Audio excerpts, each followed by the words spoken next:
Doctor Dhaval Savaliya platform ઉપર આપનું ફરી હાર્દિક સ્વાગત છે. આપણે ભણતર સિરીઝમાં ભૂગોળના ટોપિક આપણે અવિરત રીતે મૂકી રહ્યા છીએ. જમીનનો ટોપિક ક્લાસ 3, ક્લાસ 1, 2 કોઈ પણ ટોપિક માટે ખૂબ મહત્ત્વનો હોય છે, તો એના ઉપર આપણે જનરલી મૂકી રહેતા હોઈએ છીએ.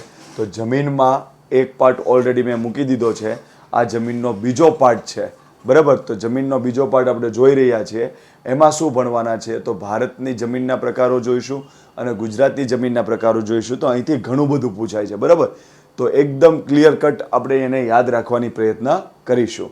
તો ભણતર સિરીઝ ભૂગોળનો 13મો લેક્ચર છે, જમીનનો પાર્ટ 2. ઓકે, આગળ જોઈએ. તો મેં આ એક મેપ મૂક્યો છે જનરલી તમને આઈડિયા દેવા માટે કે આવું કંઈક આપણે ભણવાના છીએ. આવી બધી અહીંયા શું છે, અહીંયા શું છે, એવું આપણે જોઈશું, બરાબર. અને આવા જમીનના પ્રકાર છે. તમે થોડું પોઝ કરીને તમારે જોવું હોય તો જોઈ શકો છો. એ ન જોવો તો પણ ચાલે, કારણ કે આપણે આપણો દેશી મેપમાં આપણે ઘણું બધું યાદ રાખી લેશું. ક્લિયર? તો ઓફિશિયલ મેપ કરતાં પણ આપણે દેશી મેપમાંથી ઘણું બધું યાદ રાખી લેશું. પણ મેં મૂક્યો છે, જેની ઈચ્છા હોય એ જોવે. ઓકે, ભારતની જમીન. તો ભારતની જે જમીન છે એનું વર્ગીકરણ કર્યું છે ICAR. તો તમને પૂછશે કે ભારતની જમીન છે એ જુદા જુદા પ્રકારની છે, એ વાત બરોબર છે, પણ કોણે આ વર્ગીકરણ કર્યું છે? તો ICAR. તો આપણે બધાને ખબર પડે ખેતીમાં એગ્રીકલ્ચર થાય, બરાબર. એનું રિસર્ચ કરવું જોઈએ તો ખબર પડે કે કેવી જમીન કે ખેતી માટે. અને આ ઇન્ડિયાનું કાઉન્સિલ હોય તો શું ફૂલ ફોર્મ થયું? Indian council four agricultural research. ICAR નામની સંસ્થાએ ભારતની જમીનને 8 ભાગમાં વહેંચી છે. 1, 2, 3, 4, 5, 6, 7 અને 8. તો ભારતની જમીનને કેટલા ભાગમાં વહેંચવામાં આવે છે? 8 ભાગમાં વહેંચવામાં આવે છે. કોણે વહેંચી? Indian council of agricultural research. હવે ભારતનો જે મેપ છે તો એમાંથી એટલું યાદ રાખવાનું કે આ જમીન 8 પ્રકારની જુદા જુદા હોય તો કઈ જમીન મોટી જગ્યા રોકે છે, કઈ જમીન નાની જગ્યા રોકે છે, એવો સવાલ ઘણી બધી પ્રિલિમ એક્ઝામમાં પૂછાઈ ગયેલો છે. એટલે હું તમને એ જે ટ્રીક આપીશ ને તો એમાં તમારે એટલું યાદ રાખવું કે તમને એમ પણ યાદ રહી જશે કે 8 પ્રકારની જમીન કઈ છે. અને એ ટ્રીક એવી રીતના જશે કે જેથી કરીને જે જમીનનો સાઇઝ છે આપણા ભારતમાં, તો મોટેથી લઈને નાના સુધીનો ક્રમ પણ મેન્ટેન થઈ જશે. ક્લિયર? તો ટ્રીકી વેમાં આપણે કમ્પ્લીટ યાદ રાખી લઈએ કે જમીનના પ્રકાર 8 છે અને એ પણ લાઈનમાં વધુથી ઓછા તરફ. તો જો કાપ, આપણે ગામડે એવું બોલતા હોય કે લાઇટનો કાપ મૂક્યો છે ભાઈ, એટલે કે લાઇટ હશે નહીં. એટલે શું બોલું છું? કાપ મૂક્યો. કેવા રંગની લાઇટનો કાપ મૂકીએ છીએ? તો જો કાળા રંગની અને રાતા રંગની પર્વત ઉપરની લાઇટોમાં કાપ મૂકવામાં આવ્યો છે. તો એટલું યાદ રાખજો કે આપણે શું બોલ્યા? કાપ મૂકવાનો છે લાઇટનો. કેવા રંગની લાઇટો છે? કાળી અને રાતી રંગની લાઇટ છે. ક્યાં આગળ થતી હતી? પર્વત ઉપર.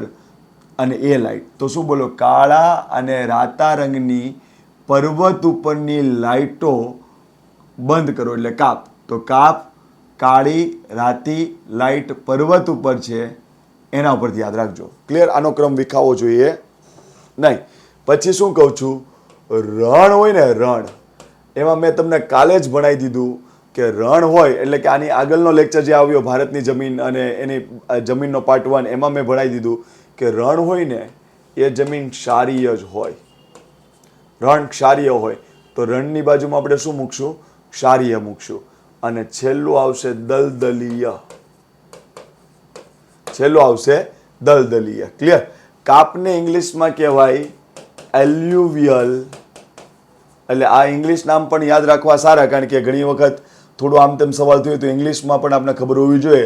તો કાપને કહેવાય એલ્યુઅલ સોઇલ, કાળી જમીનને કહેવાય બ્લેક સોઇલ, રાતી જમીનને કહેવાય રેડ એન્ડ યલો સોઇલ.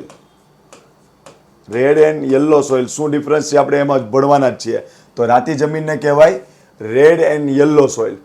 પર્વતને કહેવાય માઉન્ટેન સોઇલ. અને એટલું યાદ રાખજો, પર્વત ઉપર જંગલો હોય તો પર્વતીય જમીનને બીજું ફોરેસ્ટ સોઇલ પણ કહેવાય છે. ક્લિયર? તો પર્વતની જમીનને ઇંગ્લિશમાં માઉન્ટેન સોઇલ અથવા ફોરેસ્ટ સોઇલ કહેવાય છે. લાઇટ ઉપરથી યાદ રાખો, મેં તમને આગળ ભણાવી દીધું છે. લાઇટ એટલે લેટેરાઇટ. અને લાઇટ શું કામ કરી હતી? તો ભાઈ પડખા કેમ ભરે છે? ભાઈને તકલીફ થઈ છે, તો લેટરાઇટ જમીનનું બીજું નામ શું છે? પડખાઉ જમીન. પડખા ફરે છે, લાઇટ કરો તો શું થયું ભાઈને? તો લેટરાઇટ જમીન એ ઇંગ્લિશ વર્ડ જ છે અને એનું ગુજરાતી નામ છે પડખાઉ, એટલે લેટરાઇટ જમીન. ક્લિયર? રણની જમીનને કહેવાય ડેઝર્ટ સોઇલ. રણની જમીનને કહેવાય ડેઝર્ટ સોઇલ. ક્ષારીય જમીનને કહેવાય સલાઇન સોઇલ અથવા આલ્કલાઇન સોઇલ. અને દલદલીય અથવા પીટની જમીનને કહેવાય, ઇંગ્લિશમાં કહેવાય પીટ અથવા માર્સી સોઇલ. ઓકે, તો આના ઇંગ્લિશ નામ પણ યાદ રાખવા સારા. ભલે ક્લાસ 3માં તૈયારી કરતા હોય તો પણ ઠીક, ક્લાસ 1-2માં તૈયારી કરતા હોય તો પણ ઠીક. આ પોઈન્ટ માટે હું તમને કહું છું કે ઇંગ્લિશના નામ પણ તમે કરજો, જેથી કરીને તમને પેપરમાં કંઈ આમથી આમ ના થાય. એટલે શું કીધું? કાળી રાતી પર્વત પરની લાઇટ. કાળી રાતી પર્વત પરની લાઇટ આ વિખાવું જોઈએ નહીં. રણ ક્ષારીય હોય અને રણમાં દલદલ પણ હોય. ક્લિયર? તો વિખાવું જોઈએ નહીં. ભારતમાં સૌથી વધુ કયા પ્રકારની જમીન છે? કાપ. ભારતની જમીનને તેના ક્ષેત્રફળ અનુસાર ક્રમમાં ગોઠવો. કાપની જમીન, કાળી જમીન, રાતી જમીન, પર્વતીય જમીન, લેટરાઇટ જમીન, રણની જમીન, ક્ષારીય જમીન ને દલદલીય જમીન. આ ક્રમમાં છે. ભારતની જમીનનો આશરે 45% ભાગ કાપની જમીન છે. ભારતની જમીનમાં ધારો કે 100 ચોરસ કિલોમીટરનો વિસ્તાર હોય ભારતનો, તો 45 ચોરસ કિલોમીટર વિસ્તારમાં કાપની જમીન હશે. તો ભારતમાં સૌથી વધુ કેવા પ્રકારની જમીન જોવા મળે? કાપની જમીન જોવા મળે. ભારતની 16% જમીન કાળી છે, ભારતની 10% જમીન રાતી છે, ભારતની 8.6% જેટલી જમીન પર્વતીય છે, ભારતની 8% જમીન લેટરાઇટ છે, ભારતની 4% જેટલા જમીન રણ પ્રકારની છે. એટલે એટલું યાદ રાખો, 45 અને 16, એકને થોડી વાર આમ મૂકો તો 4, 5, 6 લાઈનમાં જ આવશે. 4, 5, 6 તો અહીંયા 45%, તો અહીંયા 4, 5 પછી અહીંયા 6 એટલે 16%, પછી 10 પૂરા, પછી 8 અને 8 જે ક્રમ યાદ રાખ્યો એમાં 8, 8 અહીંયા 8.6 તો અહીંયા 8%. એટલું ક્લિયર? અહીં એટલા સુધી યાદ રહે તો પણ બસ છે. તો ભારતમાં સૌથી વધુ કયા પ્રકારની જમીન જોવા મળે? કાપ પ્રકારની. કાપ પ્રકારની જમીન ભારતમાં આશરે કેટલા ટકા પોર્શન ધરાવે છે?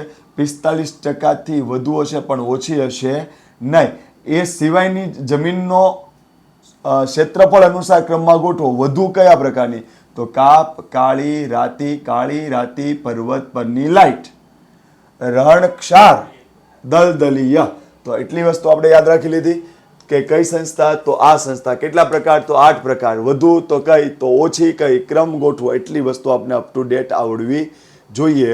ખાસ અહીંયા યાદ રાખજો, 45% એટલે ક્ષેત્રફળમાં 15 લાખ કિલોમીટર સ્ક્વેર થાય. અને અહીંયા 15 હોય તો અહીંયા 5 લાખ મૂકજો. ક્લિયર? બહુ ડિટેલમાં થઈ જાય, બરોબર? એટલે યાદ રહેતું હોય તો ઠીક છે, બાકી ટકાવારી યાદ રાખો તો પણ ઘણું બધું થઈ ગયું.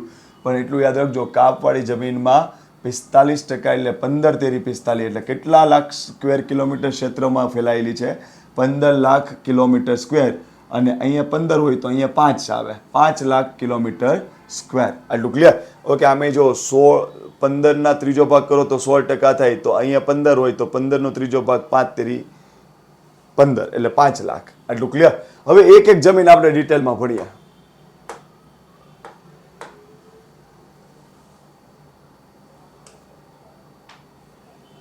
ઓકે, એક એક જમીન ડિટેલમાં ભણીએ આપણે. પહેલા આપણે ભણીએ છીએ કાપની જમીન. ઓકે, પહેલા પ્રથમમાં તો એટલું યાદ રાખજો, કાપની જમીન એટલે માત્ર નદી કે હિમ નદીની જમીન નહીં, માત્ર એની નહીં, હવાની પણ જમીનને કાપની જમીન કહેવાય. એટલું યાદ રાખજો. હવાની જમીનને પણ કાપની જમીન કહેવાય. કાપ એટલે શું? કોઈ પણ ખડકને ઘસીને એને તોડવામાં આવે, પછી આ ટુકડાઓ જે છે એ ત્યાં ત્યાં ન રહી વહે અને ક્યાંક જગ્યાએ ગોઠવાય અને જે મેદાન બનાવે એને કાપનું મેદાન કહેવાય. તો પવન પણ આવું કરી શકે. પવન વહેતો હોય તો માટીના કણ ઉચકીને એક જગ્યાએ પેથરે, તો એ પણ કાપનું મેદાન છે. આટલું ક્લિયર? તો કાપનું મેદાન કોણ કોણ બનાવી શકે? નદી, હિમનદી, હવા. આટલું ક્લિયર? ઓકે, હવે જો તમારા ટોપિકમાં એક શબ્દ છે સ્વસ્થાનીય જમીન અને સ્થળાંતરિત જમીન. તો આ બે શું છે ખબર છે? સ્વસ્થાનીય જમીનને અવશિષ્ટ જમીન પણ કહેવાય. તો આ બે શબ્દ આવે છે, એનો મિનિંગ શું છે? ધારો કે કોઈ પણ જમીન, આપણે કાલે આગળના લેક્ચરમાં ભણી ગયા છે કે ખડકો ઘસાય તૂટે એમાંથી જમીન બને, બરાબર? તો આ ખડકો છે એમાંથી તૂટીને આવી જમીન બની. હવે અહીંયા ખડકોમાંથી તૂટીને અહીંયા જમીન બની, જો એને સ્થાન ઉપર રહે, એને સ્થાન ઉપર, તો એને સ્વસ્થાનીય જમીન કહેવાય અથવા તો એને અવશિષ્ટ જમીન કહેવાય. પણ આ ખડકોમાંથી તૂટીને જમીન બની, પણ એને નદી, પવન કે હવા લઈને આગળ વધી અને અહીંયા ક્યાંક પાથરી આ જમીનના, તો આ જમીનને સ્થળાંતરિત જમીન કહેવાય. કારણ કે આ જમીન વાસ્તવિકમાં અહીંયા રહેલા ખડકો તૂટીને બની હતી, પણ નદીએ વહીને કાપ લાવી, હવાએ વહેડાવીને કાપ લાવીને અહીંયા જમીન બનાવી. તો આ જમીન અહીંયા બની હતી પણ ત્યાંથી સ્થળાંતરિત થઈને અહીંયા આવી, તો આવી જમીનને કહેવાય સ્થળાંતરિત જમીન. તો એટલું યાદ રાખજો, કાપની જમીનને કેવા પ્રકારની જમીન કહેવાય? સ્થળાંતરિત જમીન. કારણ કે કોઈ પણ જગ્યાએ કાપ ત્યાં ન રહે, નદી, પવન એને ઢસડીને આગળ લાવે અને ત્યાં કાપની જમીન બને. તો એટલું યાદ રાખજો, કાપની જમીન કેવા પ્રકારની હોય? સ્થળાંતરિત જમીન. તો સ્વસ્થાનીય જમીન ક્યાં જોવા મળે? તો સ્વસ્થાનીય જમીન ક્યાં જોવા મળે? જંગલોમાં જોવા મળે. જંગલોમાં જોવા મળે અને જળાશયોમાં જોવા મળે. ઓકે, જળાશય એટલે સરોવર, બરાબર? સરોવરની ચારે બાજુ શું હોય? જમીન. તો સરોવરમાં જે જમીન જોવા મળે એ પણ સ્વસ્થાનીય હોય. ઓકે, તમે એવું વાંચ્યું નથી કે વૃક્ષો વાવો તો જમીનનું ધોવાણ ન થાય? એવું વાંચ્યું હતું ને કે વૃક્ષો વાવો તો શું ન થાય? જમીનનું ધોવાણ ન થાય. તો જંગલમાં શું કામ સ્વસ્થાનીય જમીન છે? તમે જોઈ લો, જંગલ ન હોય તો આ જમીન જે છે એ નદી, પવન એને ઘસીને લઈ લેશે, એટલે જમીનનું ધોવાણ કરે છે. હવે જમીનનું ધોવાણ કરે એટલે અહીંથી ઉચકીને અહીંયા જમીન ક્યાંક તો નાખશે ને. ધોવાણ એટલે એમ નહીં કે ક્યાંક આકાશમાં વહી ગઈ, ક્યાંક જ જવાની છે ને. તો જમીનનું ધોવાણ નદી અને પવન કરે, તો એ ધોવાણ કરીને જે જમીન નાખે તો એને તમે કીધું કે મૂળ સ્થાનથી દૂર ગઈ એટલે તમે સ્થળાંતરિત જમીન કીધું, બરાબર? તો એ ક્યારે થાય? જ્યારે જંગલો ન હોય ત્યારે. પણ જંગલો હોય તો જંગલના જે મૂળ હશે, જંગલના આ જે મૂળ હશે વૃક્ષોના, એ જમીનને પકડી રાખશે. એટલે નદી આવે કે પવન આવે અહીંથી જમીનને ખસવા દેશે નહીં. એટલે જમીનનું ધોવાણ નથી થતું, એટલે જમીન ત્યાં બની ત્યાં પડી રહે. એટલા માટે એને કહેવાય સ્વસ્થાનીય જમીન. તો સ્વસ્થાનીય જમીન ક્યાં જોવા મળે? સ્વસ્થાનીય જમીન જોવા મળે જંગલો અને સરોવર. કારણ કે સરોવરમાં પાણી ભરાયેલું છે એટલે આ બધી જમીન અહીંયા નીચે બેસી જશે, સરોવરની બહાર નીકળી શકશે નહીં. તો સ્વસ્થાનીય જમીન અથવા તો અવશિષ્ટ જમીન કોને કહેવાય?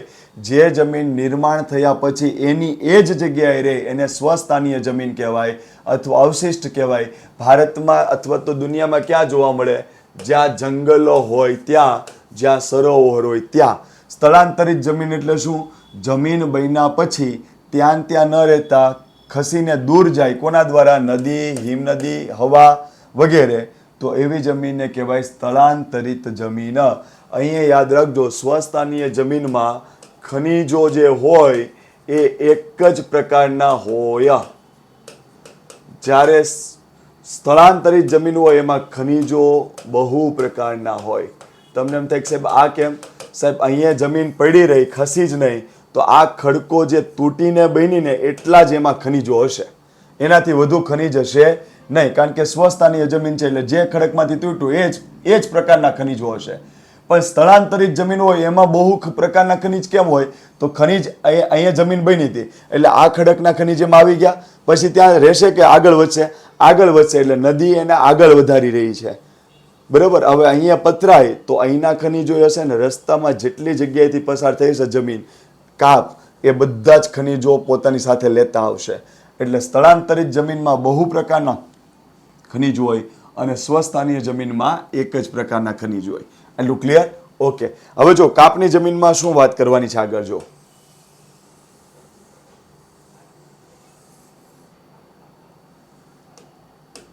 ઓકે, કાપની જમીનમાં આપણે એટલી વાત કરવાની છે, એટલી વાત કે ભાઈ કાપની જમીન કોણ બનાવે? નદી, હિમનદી, હવા. કાપની જમીન આપણે આગળ જ કોષ્ટકમાં જોઈ ગયા. ભારતમાં સૌથી વધુ કયા પ્રકારની જમીન છે? કાપની જમીન. 45% ભારતનો જમીનનો ભાગ કાપની જમીન છે. તો એના પર ભારતની આશરે 40% વસ્તી વસવાટ કરે છે. શું કામ? તો કાપની જમીન એકદમ ફળદ્રુપ હોય. શું કામ?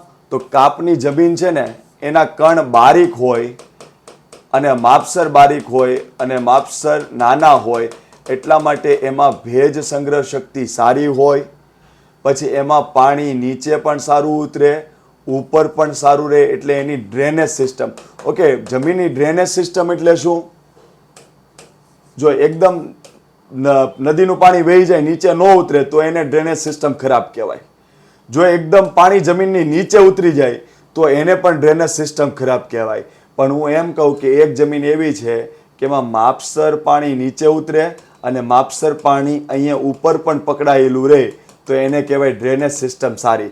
જો પાણી ફટ દેખાનું નીચે ઉતરી જાય, પાણી ફટ દેખાનું નીચે ઉતરી જાય, ઓકે, સમજો કે પાણી ફટ દેખાનું નીચે ઉતરી જાય એટલે ઉપરના લેયરમાં પાણી ન રહે, એટલે વનસ્પતિને ફાયદો ન કરે. પછી પાણી ઉપરથી ઉડી જાય તોય નીચે નથી ઉતરતું, પણ નીચે ઉતરે ને થોડું પાણી ઉપર પણ રહે તો એને જમીનની ડ્રેનેજ સિસ્ટમ સારી કહેવાય. એટલે શું? એકદમ પાણી વયું નથી જતું, એકદમ પાણી ભરાઈ નથી રહેતું, માપસર પાણીનો ભેજ રહેશે અને પાણી નીચે ઉતરશે. તો કાપની જમીનમાં શું હોય? ડ્રેનેજ સિસ્ટમ સારી હોય, પછી પોષક તત્વ સારા હોય, પોષક તત્વ સારા હોય, ચિકાસ સારી હોય, એના લીધે અહીંયા જમીન ફળદ્રુપ હોય એટલે સારી ખેતી થાય. એટલે શું? હવે આમાં ભેજ રહે ને, એટલે ભેજ રહે ને એટલે એટલું યાદ રાખવાનું કે જે ભાગમાં ભેજ વધુ રહે ને ત્યાં વોટર ઇન્ટેન્સ ક્રોપ સારા થાય. Okay, water intense crop. Water એટલે પાણી, ઇન્ટેન્સ એટલે બહુ બધું પાણી જોઈએ, ક્રોપ એટલે પાક. એવા પાક કે જેને પાણી વધુ જોઈએ, તો કયા કયા? ડાંગર છે, શેરડી છે, શણ છે. આ પાકને પાણી વધુ જોઈએ, તો આ પાક ક્યાં લેવાશે? કાપની જમીનમાં. શું કામ? કારણ તો એક તો એની ડ્રેનેજ સિસ્ટમ સારી છે, એક એની ડ્રેનેજ સિસ્ટમ સારી છે, પછી એમાં પોષક તત્વ સારા છે, ચિકાસ સારી છે, અને બીજી વસ્તુ કે આ જમીન ભેજનો સંગ્રહ સારો રાખે છે, એટલા માટે સારું એવું પાણી જોતી હોય એવા બધા પાક થાય. ડાંગર, શેરડી, શણ. ઓકે, હવે પોઈન્ટ એ આવે કે કાપની જમીન ભારતમાં ક્યાં જોવા મળે છે? તો એટલું યાદ રાખો કે 45% છે, એટલે એમ યાદ રાખો ને કે આમાં શું કરવું, કારણ કે બધી જગ્યાએ કાપની જમીન જોવા મળતી હશે ને હશે જ. તો આમાં આપણે એમ ન કરે કે ભારતમાં ક્યાં જોવા મળે. ભારતનો 45% ભાગમાં કાપની જમીન છે, એટલે કોઈ રાજ્ય એવું નહીં હોય કે ત્યાં કાપની જમીન ન જોવા મળતી હોય. આટલું ક્લિયર? ટૂંકમાં નદી હશે એની આસપાસ બધે કાપની જમીન જોવા મળશે. પણ અહીંયા યાદ રાખજો, કાપની જમીનના ભારતમાં 4 ભાગ પડે છે. ભાબરનું મેદાન, તરાઈનું મેદાન, ખદરનું મેદાન અને બાંગરનું મેદાન.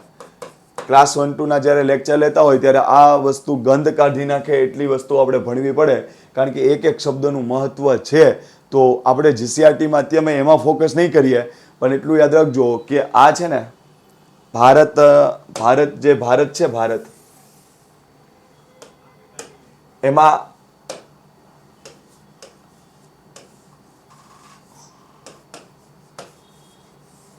જો અહીંયા ઉત્તર ભારતનું બૃહદ મેદાન છે, ઉત્તર ભારતનું બૃહદ મેદાન. આમ સિંધુ નદી જાય છે, આમ ગંગા નદી આવે છે, અને આમ બ્રહ્મપુત્રા નદી આવે છે. આ બધી નદીઓ ઓકે, આ ગંગા નદી એટલે એની અંદર 20 નદી થાય, સિંધુ નદી એની અંદર 6 નદી થાય, બ્રહ્મપુત્રા એની અંદર 7-8 નદી થાય. એટલે ગંગા, સિંધુ અને બ્રહ્મપુત્રા બોલું તો એમ નહીં સમજવાનું કે થોડી થોડી નદીઓ, ઘણી બધી નદીઓ. આ નદીઓ ઉત્તર ભારતમાં બૃહદ મેદાન બનાવે છે. તો એટલું યાદ રાખજો, સિંધુ નદી, ગંગા નદી, બ્રહ્મપુત્રા નદીથી જે મોટું મેદાન બને છે એને કહેવાય ઉત્તર ભારતનું બૃહદ મેદાન. એના 4 ભાગ પડે છે, ભાબર, તરાઈ, બાંગર અને ખદર. તો આ ભાગમાં જે જમીન જોવા મળે એને કહેવાય કાપની જમીન. પછી એટલું યાદ રાખજો, અહીંયા હું શું બોલું છું, અહીંયા શું બોલું છું, મહાન ગોવિંદા કૃષ્ણ કાવેરી કોણ હોઈ શકે? શું બોલ્યો? મહાન ગોવિંદા એટલે કે મહાન કૃષ્ણ. તો કૃષ્ણ ભગવાનને ગોવિંદો કહેવાય, અને જેવો તેવો નહીં, મહાન. તો હું શું બોલું છું? મહાન ગોવિંદા કૃષ્ણ કાવેરી કોણ હોઈ શકે? તો ઉપર હોય મહાનદી, નીચે ગોવિંદા ઉપરથી યાદ રાખજો ગોદાવરી, કૃષ્ણા, કાવેરી. તો આ 4 નદી આવી રીતના જાય. તો આ એક યાદ રાખજો, આ એક સ્ટેટમાં છે, પછી આ 2 નદી બીજા સ્ટેટમાં છે, અને આ એક નદી ત્રીજા સ્ટેટમાં છે. તો અહીંયા 3 સ્ટેટ અને 4 નદી યાદ રાખવાની છે. ઓકે, તો જો ત,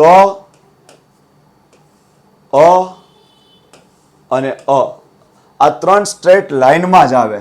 બધાને ખબર છે કે નીચે તામિલનાડુ હોય, તો આ સ્ટેટ તામિલનાડુ છે, બરાબર. પછી અ એટલે આંધ્રપ્રદેશ,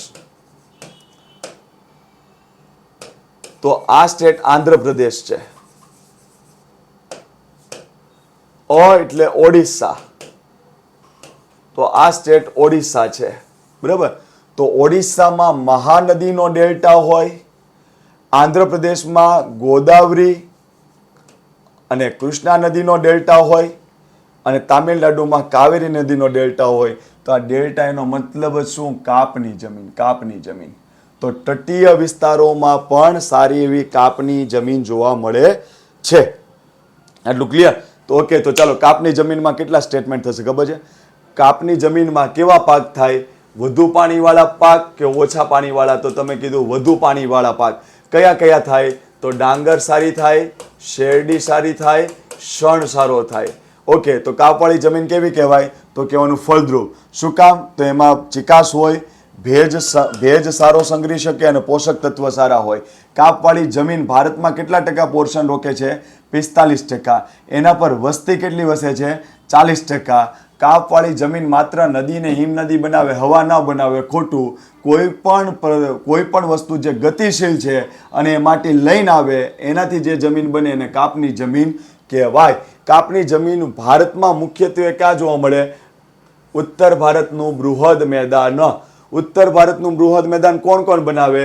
સિંધુ નદી બનાવે, ગંગા બનાવે, બ્રહ્મપુત્ર બનાવે. કાપ પાથરીના મેદાન બન્યું છે.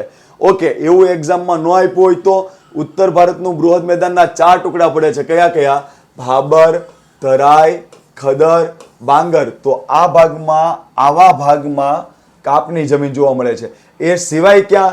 તો અહીંયા 3 સ્ટેટ યાદ રાખ્યા, તામિલનાડુ, આંધ્રપ્રદેશ, ઓડિશા.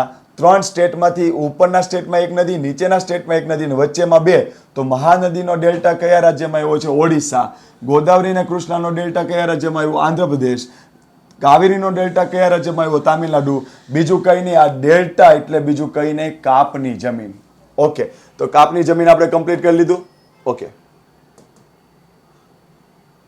ચાલો હવે આગળ વધીએ. કાપની જમીન પછીથી 2 જમીન સાથે ભણીએ છીએ આપણે હવે.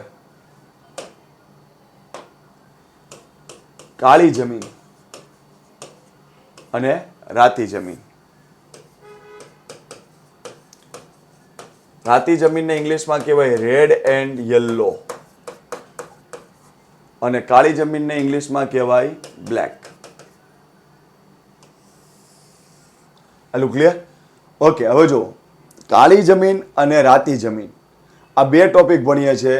મેં તમને એટલું યાદ રાખ્યું, કાળી રાતી પર્વત પર લાઇટ છે. કાળી રાતી રંગની પર્વત પર લાઇટ છે. તો કાળી ને રાતીને બેને સાથે રાખવાનું. હમણાં જ આપણે ભણી ગયા કે કાળી જમીન ભારતમાં 16% વિસ્તારમાં છે, આશરે 5 લાખ કિલોમીટર વર્ગમાં ફેલાયેલી છે. અને રાતી જમીન ભારતમાં 10% જમીનનો ભાગ છે અને એ આશરે 3.5 લાખ કિલોમીટર વર્ગ જેટલી જગ્યા થાય છે. એટલું ક્લિયર? તો આવો બેઝિક વસ્તુ આપણે આવડવી જોઈએ. આ બેની મોટા ભાગની વસ્તુ સેમ છે, મોટા ભાગની વસ્તુ સેમ. બેમાં જવાબ સેમ જ આવશે. કાપની જમીન છે ને, કાપની જમીન એ સ્થળાંતરિત જમીન હતી. આ બંને સ્વસ્થાનીય જમીન છે, એટલે બન્યા પછી ત્યાં જ. આ બે જમીન કેવી છે? સ્વસ્થાનીય જમીન. તમને એમ કે સાહેબ એવું કેમ? તો પેલા એટલું યાદ રાખો કે કાળો રંગ છે એટલે તમને રંગ ઉપરથી સવાલ પૂછે કે કાળો રંગ શું કામ? રાતો અને પીળો રંગ છે તો આવો રંગ શું કામ? તો તમને એ સવાલ આવડવો જ જોઈએ, કારણ કે એ સવાલ આપણી એક્ઝામમાં પૂછાય છે. ક્લિયર? તો કાળી જમીન કેમ બની? રાતી જમીન કેમ બની? તો એટલું યાદ રાખજો કે રંગ કાળો એટલા માટે છે કે એમાં ટિટેનીફેરસ મેગ્નેટાઇટ એમાં આવેલું છે.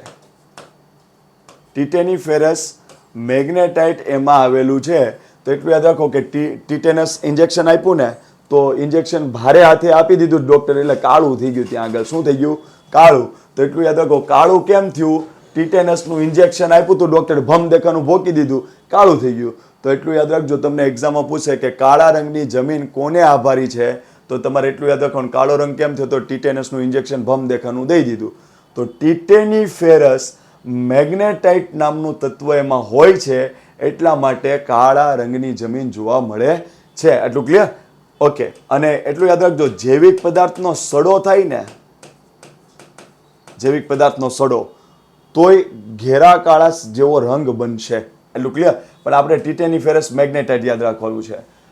રાતી જમીન કોનાથી બને? તો એટલું યાદ રાખજો, રાતી જમીન એનાથી બને આયર્ન ઓક્સાઇડ. મેં તમને ખનીજ બનાવ્યું, એમાં તમને લોખંડમાં તમને મેં કીધું હતું કે હિમેટાઇટ લોખંડ જે છે, હિમેટાઇટ યાદ કરજો. હિમેટાઇટ લોખંડનું બીજું નામ છે આયર્ન ઓક્સાઇડ. ખનીજના ટોપિક ન જોયા હોય તો જોવા વિનંતી. એમાં મેં કીધું છે કે લોખંડની ખનીજના 4 પ્રકાર છે. એમાં હિમેટાઇટ જે લોખંડ છે ને, એનો રંગ લાલ હોય અને એનું બીજું નામ છે આયર્ન ઓક્સાઇડ. તો એટલું યાદ રાખજો, આયર્ન ઓક્સાઇડ એ લાલ રંગનું હોય, એટલા માટે જમીન રાતા રંગની દેખાય. ક્લિયર? હવે રાતું અને યલો શું કન્સેપ્ટ છે? જો રાતા અને યલોનો શું કન્સેપ્ટ છે તો અહીંયા ધ્યાનથી જોજો. આ જમીન હોય એમાં ઉપર લાલ રંગનો જ હોય, એટલે એને રાતી જમીન જ કહેવાય, કારણ કે આયર્ન ઓક્સાઇડ હોય. પણ થોડું નીચે તમે જાઓ ને, થોડું નીચે, તો એમાં થોડો ભેજ વધુ હોય, એટલે કે હાઇડ્રેટેડ ફોર્મ.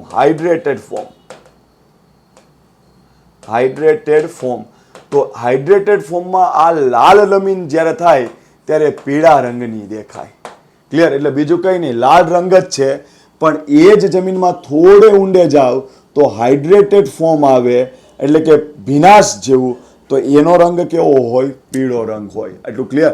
તો આને રાતી જમીન અથવા રાતી પીળી જમીન કહેવાય. બે એક જ છે.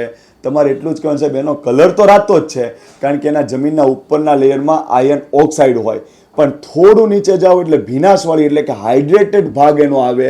તો એ રેડ કલર હાઇડ્રેટેડ ફોર્મમાં હોય ત્યારે એ થોડો કેવા એકદમ રેડ નહીં દેખાય, પીળાશ જેવો રેડ દેખાશે.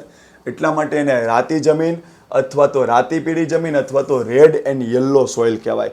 તો રંગ જોયો. હવે આવો રંગ શું કામ થયો? આવો રંગ શું કામ થયો?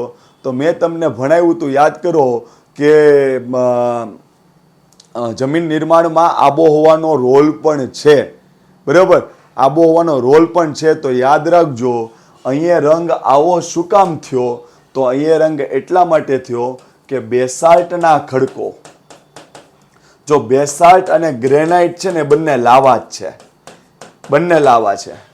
એટલે જ્વાળામુખી ફૂટે, એમાંથી નીકળે લાવા, અને લાવા પથરાય અને જે બને એને લાવાના ખડકો એટલે કે અગ્નિકૃત ખડક કહેવાય. તો એમાં બેસાલ્ટ લાવા આવે અને ગ્રેનાઇટ લાવા આવે. તો બેસાલ્ટ લાવાના ખડકો ગરમ અને સૂકા પ્રદેશમાં હોય, એટલે એની આબોહવા કેવી? ગરમ અને સૂકી. એ જ પણ ગ્રેનાઇટ લાવાના ખડકો ગરમ અને સૂકી આબોહવામાં હોય તો એમાંથી જે ખનિજનું જમીનનું નિર્માણ થાય એ આવા રંગની આવા તત્વોવાળી કાળી જમીન હોય. ગ્રેનાઇટ લાવાનું ગરમ સૂકા પ્રદેશમાં ઘસારણ થાય અને એમાંથી જે જમીન બને એનો રંગ આવો હોય અને એ રાતી જમીન પ્રકારની હોય. તો ખાસ યાદ રાખજો, કાળી જમીન શેમાંથી બને? ગ્રેનાઇટ લાવા કે બેસાલ્ટ લાવા? બેસાલ્ટ લાવા. ક્યાં જોવા મળે? ભેજવાળા પ્રદેશમાં કે ગરમ સૂકા પ્રદેશમાં? ગરમ સૂકા પ્રદેશમાં. રંગ શું કામ આવો છે? તો આ તત્વ. એટલું બધાને ક્લિયર? ઓકે, હવે જુઓ. ઓકે, હવે આ બેમાં એક વસ્તુ કોમન. આ ક્યાં જોવા મળે? દ્વીપકલ્પીય ઉચ્ચ પ્રદેશ. આ ક્યાં જોવા મળે? દ્વીપકલ્પીય ઉચ્ચ પ્રદેશ.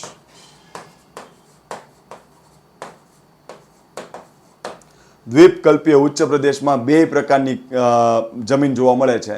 તમને એમ થાય કે સાહેબ આવું કેવું? તો જે વિદ્યાર્થીએ થોડું વાંચ્યું હશે અથવા તો હું કહું એટલું ધ્યાનમાં લઈ લો તો તમને કોઈ દિવસ ભૂલાય નહીં કે આ બે પ્રકારની જમીન દ્વીપકલ્પીય ભારતમાં શું કામ જોવા મળે છે. ઓકે, તો દ્વીપકલ્પીય ભારતમાં એટલા માટે જોવા મળે છે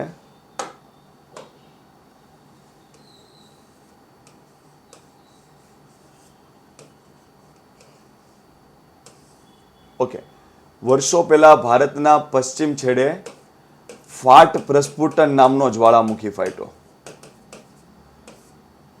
પશ્ચિમ છેડે, અને એમાંથી નીકળો લાવા. લાવા નીકળીને દક્ષિણ ભારતમાં આવી રીતના પડ્યો, સૌરાષ્ટ્રમાં આવી રીતના પડ્યો અને કચ્છમાં આવી રીતના પડ્યો. અહીંયા કચ્છનો ઉચ્ચ પ્રદેશ બન્યો, અહીંયા સૌરાષ્ટ્રનો ઉચ્ચ પ્રદેશ બન્યો, અહીંયા ડેક્કન ટ્રેપ એટલે કે દ્વીપકલ્પીય ઉચ્ચ પ્રદેશનો નીચેનો ભાગ ડેક્કન ટ્રેપ દખ્ખણનો ઉચ્ચ પ્રદેશ બન્યો. તો આ બધું લાવાથી બન્યું છે. આ બધું લાવાથી બન્યું છે. અને લાવા એટલે કા બેસાલ્ટ લાવા કા ગ્રેનાઇટ લાવા. તો એનું ઘસારણ થવાથી કા કાળી જમીન બને કા રાતી જમીન બને. તો કાળી જમીન ને રાતી જમીન ક્યાં જોવા મળે? દ્વીપકલ્પીય ભારતમાં બંને જમીન જોવા મળે છે. એટલે કોઈ વસ્તુ ગોખવા જતા નહીં, ખાલી એટલું યાદ રાખો, કાળી જમીન ને રાતી જમીન આટલા ભાગમાં કોઈ પણ સ્ટેટ હોય ને એ આવડે. તો સાઉથ ઇન્ડિયાના બધા કર્ણાટક, કેરળ, આંધ્રપ્રદેશ, તામિલનાડુ, તેલંગાણા, મહારાષ્ટ્ર, ગુજરાત, સૌરાષ્ટ્ર, કચ્છ, તો ત્યાં આગળ કાળી અને રાતી જમીન જોવા મળતી હશે. આટલું ક્લિયર? ઓકે, તો આપણે એટલી વસ્તુ આમાંથી આવડવી જોઈએ. બંનેના પાક સેમ, બંનેના પાક સેમ, તમારે જે પણ કરવું હોય. પણ અહીંયા કાળી જમીન માટે થોડું તમારે યાદ રાખવાનું છે. એ શું યાદ રાખવાનું છે અને બહુ પૂછાય છે, એટલે એના પર ધ્યાન આપીએ આપણે. ઓકે, તો કાળી જમીનમાંથી શું પૂછાય છે જોજો. ઓકે, કાળી જમીન કેમાંથી બને? તો તમે કીધું સાહેબ બેસાલ્ટ લાવાથી. તો આ બેસાલ્ટ લાવાનું ખડક છે, બરાબર. આ બેસાલ્ટ લાવાના ખડકમાંથી કોઈ નદી પસાર થાય તો આ બેસાલ્ટ લાવાને ઘસી ઘસીને નાના એવા કણ બનાવશે.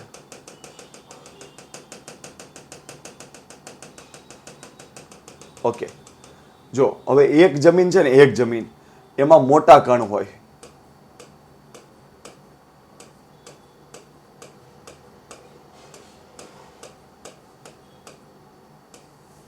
અને એક જમીનમાં નાના નાના કણ હોય.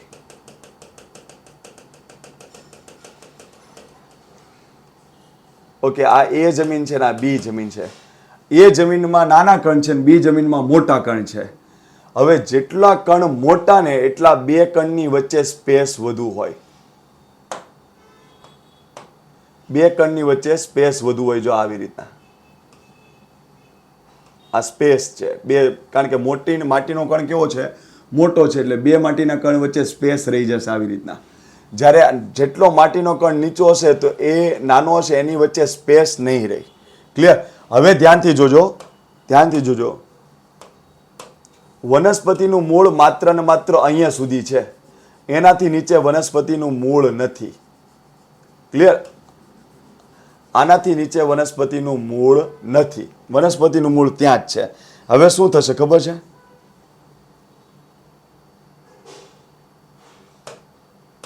ઓકે, હવે આ જેના જમીનના કણ મોટા છે ને એમાં એમ કીધું કે જમીનના કણ મોટા હોય તો બે માટીના કણ વચ્ચે સ્પેસ વધુ હોય.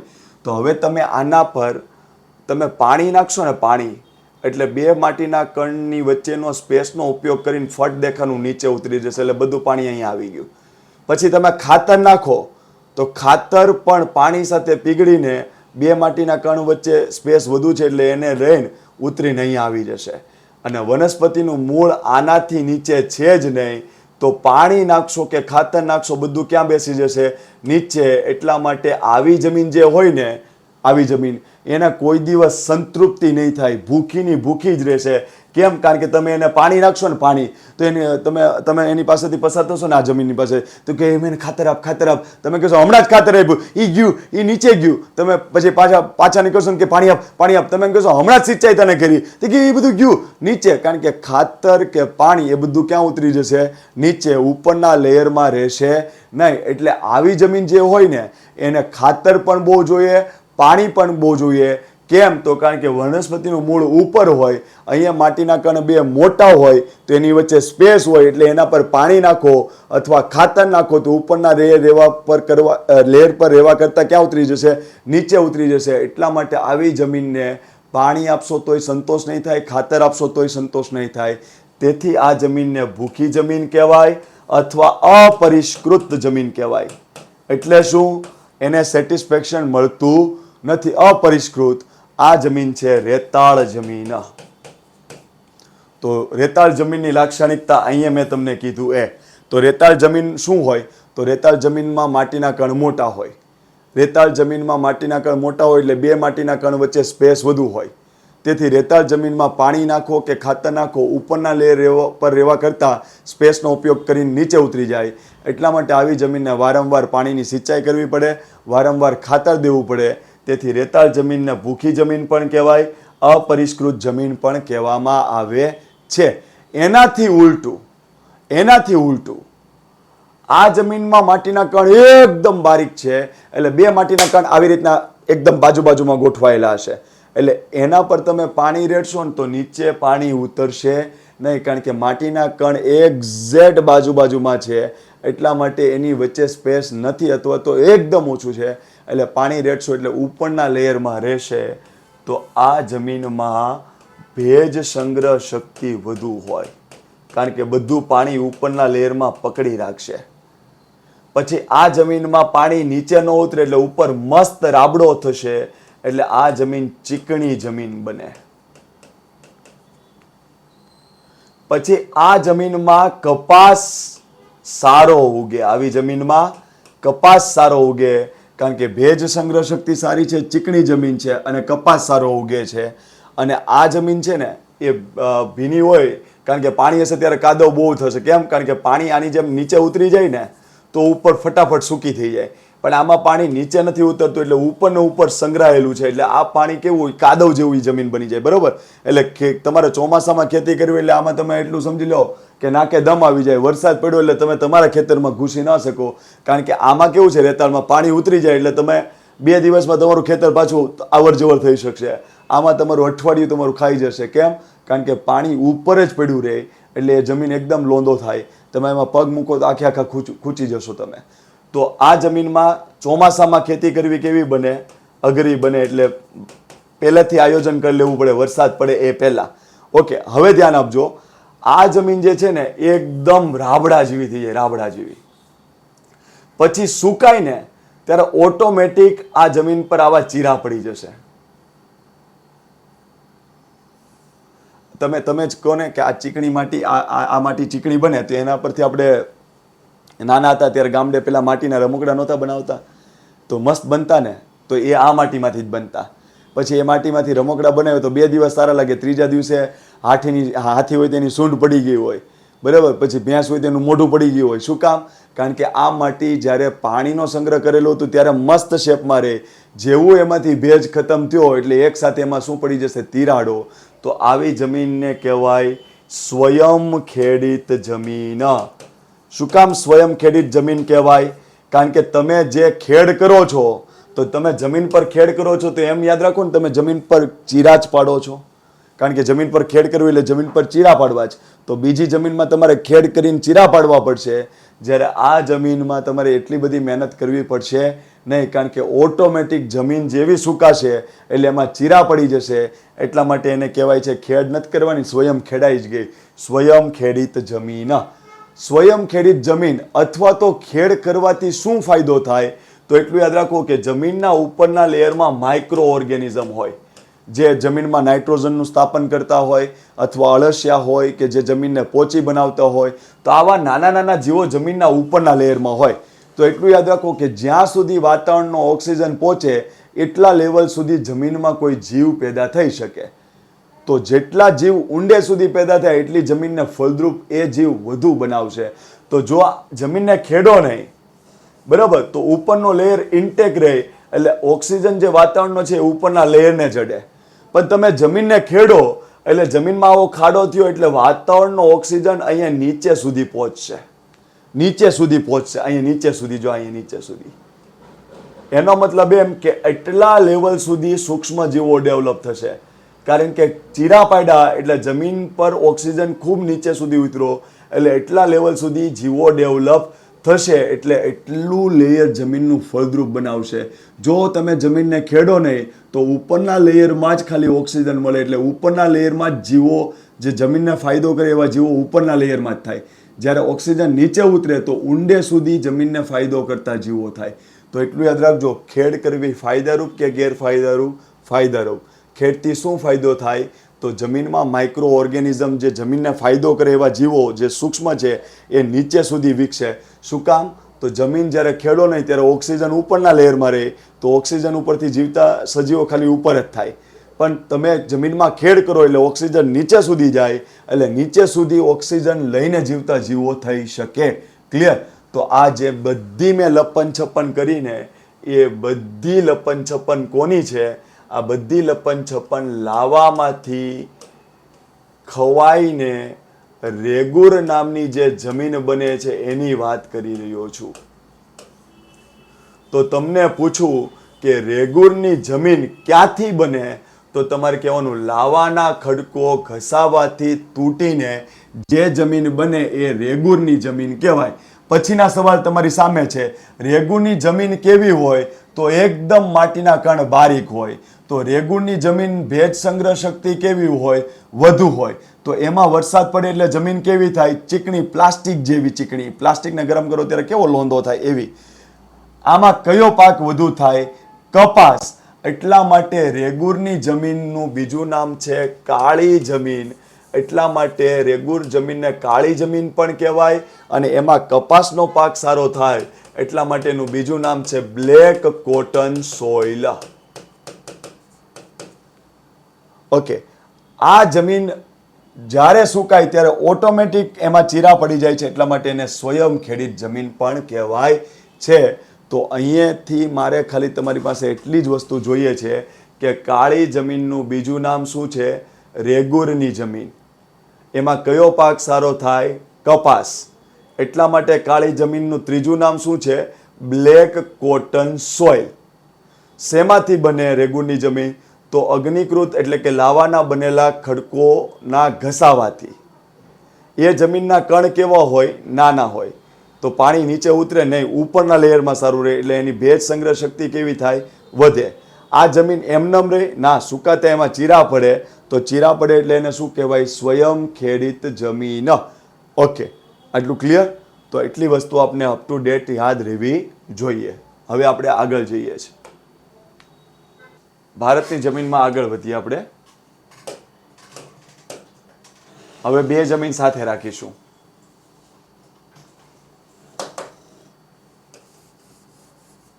જો આપણે યાદ કરો, કાળી રાતી,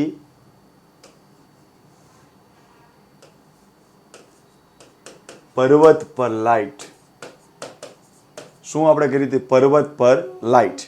એના પરથી આપણે યાદ રાખીએ કે પર્વતીય જમીન નું બીજું નામ છે જંગલની જમીન, એટલે કે માઉન્ટેન સોઇલ અથવા ફોરેસ્ટ સોઇલ. માઉન્ટેન સોઇલ અથવા તો ફોરેસ્ટ સોઇલ. અને એવી જ રીતના લાઇટ ઉપરથી યાદ રાખજો, લેટેરાઇટ સોઇલ. Laterite soil. એટલું ક્લિયર? ઓકે. એનું બીજું નામ છે પડખાવ. પડખાવ જમીન મેં તમને કહી દીધું છે ઓલરેડી. આ ભારતની 8.6% વિસ્તારમાં આવેલી જમીન છે, અને આ ભારતની 8% વિસ્તારમાં આવેલી જમીન છે. ઓકે, જો બે જમીન છે ને પર્વતાળ વિસ્તારમાં જશે. આનું નામ છે પર્વતીય જમીન અને આનું નામ છે લેટરાઇટ જમીન. બે એમ કીધું પર્વત ઉપર લાઇટ છે, તો એટલું યાદ રાખજો, બે જમીન પર્વતાળ વિસ્તારમાં જ જોવા મળે, પણ બેનું થોડું ડિફરન્સ અલગ અલગ છે, એટલા માટે એને ધ્યાન રાખજો. આને કહેવાય પર્વતીય જમીન, આને કહેવાય લેટરાઇટ જમીન. મોસ્ટ ઓફ સેમ છે, ટકાવારી સેમ છે, 8.6%, 8.6% અને 8%.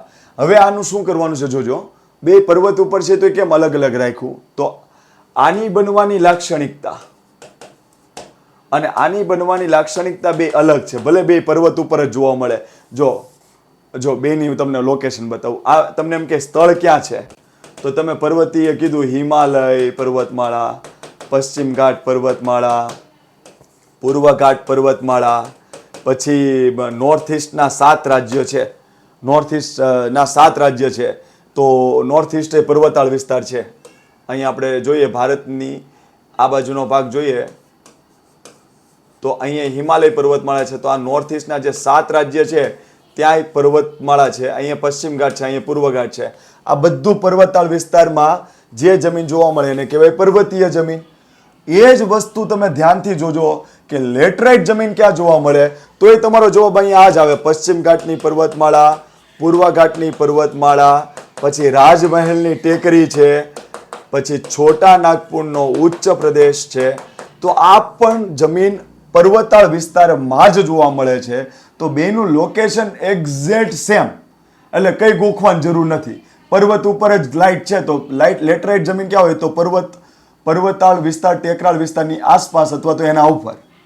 પણ તો કેમ બેનો જવાબ અલગ રાખ્યો, તો બેની બનવાની રીત અલગ છે. આ પર્વતીય જમીન અને જંગલની જમીન છે ને એ બીજું કંઈ જ નથી, નોર્મલ જમીન કરતા આ જમીન અપરિપક્વ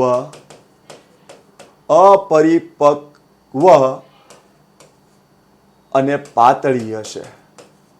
હવે કેમ, તો મને એ પૂછતા નહીં, કારણ કે તમારે બધા વિડીયો ક્રમમાં જોવો તો તમને ખબર પડે કે આપણે કઈ વસ્તુ ભણી ગયા છીએ. મેં આ ઓલરેડી ભણાવી દીધી છે. જમીનના પાર્ટ 1નો લેક્ચર, જે 13મો લેક્ચર આપણો છે એની જગ્યાએ 12મા લેક્ચરમાં તમને આ વસ્તુ મેં ભણાવી હશે કે પર્વતના ઢોળાવ ઉપર જમીનનો વિકાસ ઓછો થાય એટલા માટે એને અપરિપક્વ જમીન કહેવાય, અને એના લેયર કેવા હોય, પાતળા હોય, કારણ કે ઢોળાવ ઉપર કોઈ પણ વસ્તુ રહેશે નહીં, સરકી જશે. આટલું ક્લિયર?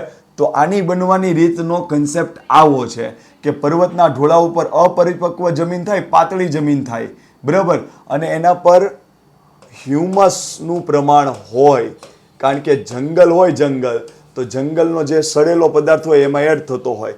તો આવી બધી રચનાવાળી જે જમીન છે પર્વત ઉપરના ઢોળાવ પરની, એને પર્વતીય જમીન કહેવાય અથવા તો જંગલની જમીન કહેવાય. હવે લેટરાઇટ જમીન અને પડખાવ જમીનની બનવાની રીત શું છે, તો એ પણ મેં આગળના લેક્ચરમાં કહી દીધું છે, છતાં ફટાફટ રિપીટ કરી દઉં છું. લેટરાઇટ જમીનનું બીજું નામ છે પડખાવ. તો પડખાવ શબ્દ જ તમને સમજાવે છે કે પડ ખવાઈ ગયું જમીનનું. જમીનની ઉપર ધારો કે આ એક પડ છે, ઓકે,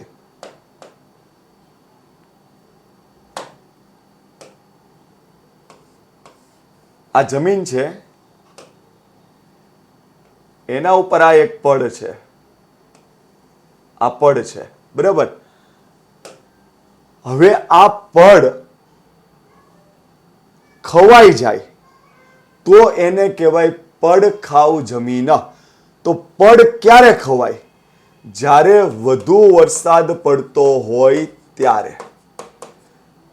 વધુ વરસાદ પડતો હોય ત્યારે પડ ખવાઈ જાય તો કેવી સિચ્યુએશન થાય? જો હવે વધુ વરસાદ પડે, જો આના પર વધુ વરસાદ પડે છે એટલે સ્થિતિ કેવી થશે? વધુ વરસાદ પડવામાં સ્થિતિ આવી થશે. જો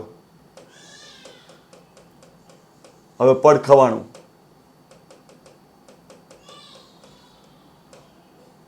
પડ ખવાઈને જતું રહ્યું, કારણ કે વધુ વરસાદમાં આ પડ ધોવાઈને અહીંયા આવી ગયું, એટલે અહીંથી પડ દૂર થઈ ગયું. એટલા માટે જમીનને કહેવાય પડખાવ જમીન. તો પડખાવ જમીનની બનવાની રીત શું છે? વધુ વરસાદ પડતો હોય ત્યાં, એટલે બધા પર્વતો હોય ત્યાં નહીં, જે પર્વતમાળા ઉપર વધુ વરસાદ પડતો હોય ત્યાં આગળ પડખાવ જમીન હોય. અને કેટલો વરસાદ? તો 200 સેન્ટીમીટર પ્લસ વરસાદ હોય એવો વધુ વરસાદવાળો પ્રદેશ હોય ત્યાં ઉપરની જમીનનું પડ ધોવાઈ જાય, ખવાઈ જાય અને એ પડ અહીંયા આવતું રહ્યું, એટલા માટે જમીનને કહેવાય પડખાવ અને લેટરાઇટ. ઓકે, આવું થવાથી આપણે શું એમાં યાદ રાખવાનું છે? તો એટલું યાદ રાખો કે અહીંથી પડ ખવાઈને આ પડ અહીંયા આવ્યું, તો આ પડમાં બે વસ્તુ આવી ગઈ છે. કઈ બે વસ્તુ આવી ગઈ છે? તો આ પડમાં ક્ષાર ઓગળીને આવી ગયા પાણી સાથે, અને માટી આવી ગઈ, અને માટીને કહેવાય સિલિકા. તો પડખાવ જમીનના ઉપરના લેયરમાંથી શું દૂર થઈ ગયું? ક્ષાર દૂર થઈ ગયો અને સિલિકા દૂર થઈ ગઈ, અને એ અહીં આવી ગયું. તો અહીંયા જે નીચેનો ભાગ હતો ને એ હવે ઉપર દેખાવા મળશે. તો આ નીચેનો ભાગ જે છે ને એ ઉપર દેખાવા મળશે. તો કયો ભાગ ઉપર દેખાવા માંડ્યો? એલ્યુમિનિયમ અને લોખંડ. એલ્યુમિનિયમ અને લોખંડ. આટલું ક્લિયર? તો હવે અહીંથી બે સવાલના જવાબ તમને આવડવા જ જોઈએ લેટરાઇટ જમીનનો. તો લેટરાઇટ જમીનનું બીજું નામ શું છે? પડખાવ જમીન.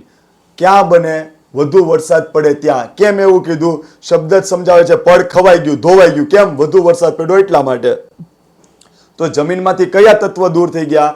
ક્ષાર અને સિલિકા. તો જમીન ઉપર કયા તત્વો હવે દેખાશે? એલ્યુમિનિયમ ને લોખંડ. તો તમને ખનિજમાં એવું પૂછશે કે એલ્યુમિનિયમનું ખનિજ આપણે લેટરાઇટ જમીનમાંથી મેળવીએ છીએ. વિધાન સાચું કે ખોટું? સાચું, કારણ કે ઉપરનું લેયર વહી ગયું એટલે નીચેનું જે એલ્યુમિનિયમ હતું તમે ઇઝીલી આમ તમે લઈ શકશો. તો લેટરાઇટ જમીનમાંથી એલ્યુમિનિયમ ખનિજ મળે.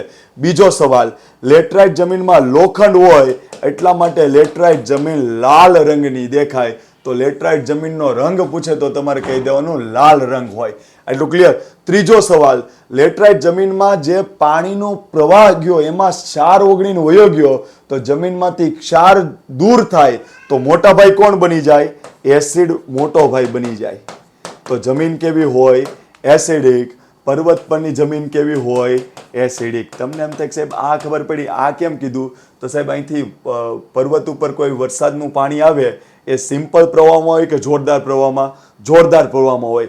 એટલે ઉપરથી નીચે આવે તો જેમ અહીંયા તમે પડ ખાઈ ગયા, ક્ષાર અને સિલિકા લઈ લીધું, તો એમ અહીંયા જ્યારે પર્વતના ઢોળા ઉપરથી પાણી આવતું છે તો ઉપરથી ક્ષાર અને ઉપરથી સિલિકા ઘસીને નીચે લઈ લેશે. એટલા માટે આ જમીન અપરિપક્વ હોય, પાતળી હોય, અને ક્ષાર આ જમીન પરથી દૂર થયા એટલે આ જમીન પણ કેવી હોય? એસિડિક. આટલું ક્લિયર? તો લેટરાઇટ જમીન અને પર્વતીય જમીનમાં આપણે એટલી વસ્તુ આવડવી જોઈએ. પર્વતીય જમીન કેવી હોય? અપરિપક્વ, પાતળી હોય, હ્યુમસ હોય, કારણ કે એમાં પર્વતીય જમીનનું બીજું નામ છે જંગલની જમીન, ફોરેસ્ટની જમીન. ક્લિયર? અને આ એસિડિક, તો આ એસિડિક.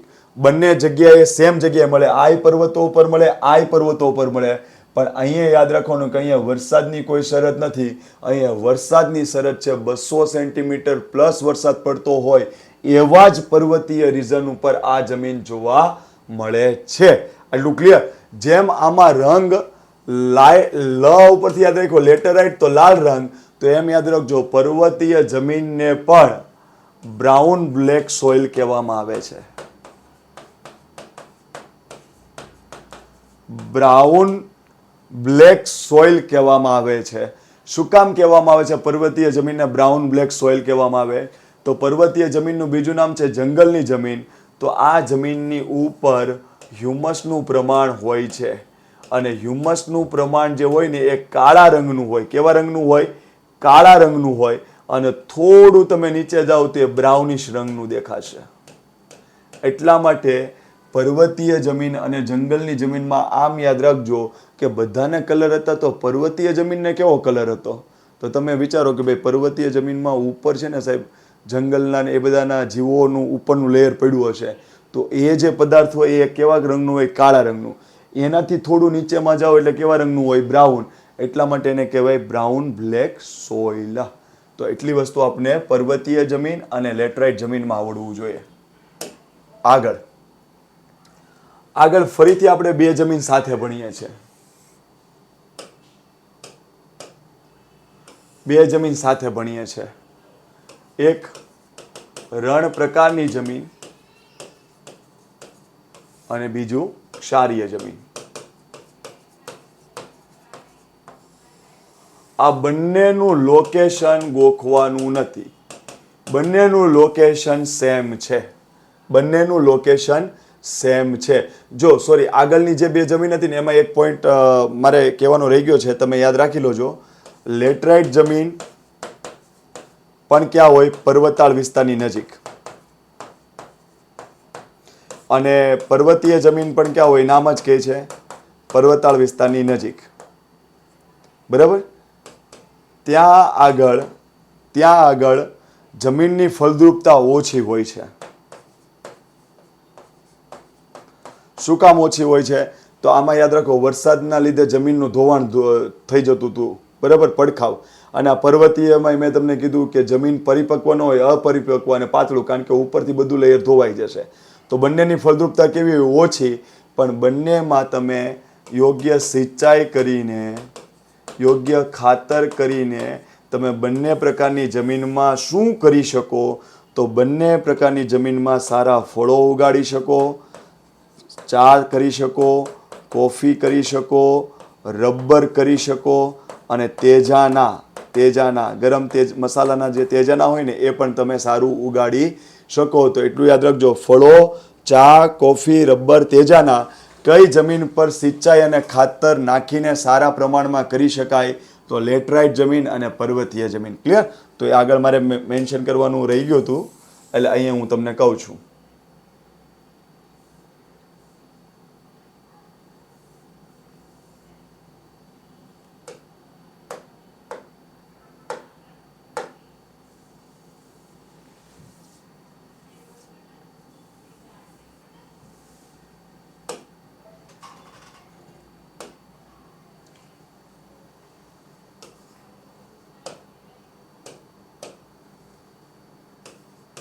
રણ પ્રકારની જમીન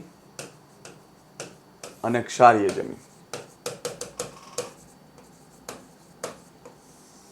લોકેશન બંનેના ઇઝીલી યાદ રાખી લેવાના છે, બેયના સેમ. જો રણ પ્રકાર આપણે બધાને ખબર છે કે આ ગુજરાત છે, બરાબર. પછી ગુજરાતની ઉપર રાજસ્થાન હોય. ભારતમાં સૌથી પ્રખ્યાત રાજા થઈ ગયા હરિશ્ચંદ્ર.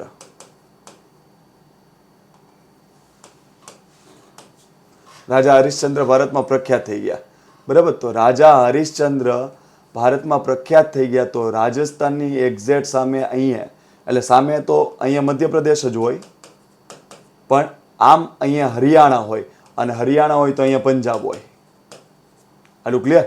અને અહીંયા મારે થોડું રહી ગયું, પણ અહીંયા યુપી હોય, યુપી. તો એમપી, રાજસ્થાનને એમપી અડે, રાજસ્થાનને યુપી અડે, રાજસ્થાનને હરિયાણા અડે, રાજસ્થાનને પંજાબ અડે, રાજસ્થાનને ગુજરાત અડે. તો એટલા ભાગ રાજસ્થાનને અડે છે, તો એટલા ભાગનો જે ભાગ રાજસ્થાનને અડે છે ત્યાં આગળ વરસાદ ઓછો હોય, રણ ન હોય, પણ રણ પ્રકારની સ્થિતિ હોય. કારણ કે તમે જેની સાથે રહો એની જેવા તમે થાવ, તો રણ પ્રકારની જમીન આખા ગામને ખબર પડી જાય કે રાજસ્થાન હોય જ. તો એનું મેપ મેં તમને દેખાડ્યું કે રાજા હરિશ્ચંદ્ર, તો રાજસ્થાનના અહીં હરિયાણા હોય, અહીંયા એમપી હોય. એમપી કેમ ખબર પડી જાય? કારણ કે આપણે ગુજરાત ઉપરથી ખબર પડી જાય કે ગુજરાતના અહીં એમપી અડે, તો રાજસ્થાનને એમપી અહીંથી અડી જ જતું હોય, અને એમપીની ઉપર હોય યુપી. તો કોણ રાજસ્થાનને અડશે? તો રાજસ્થાનને હરિયાણા અડે, પણ આખું હરિયાણા નહીં, દક્ષિણ હરિયાણા.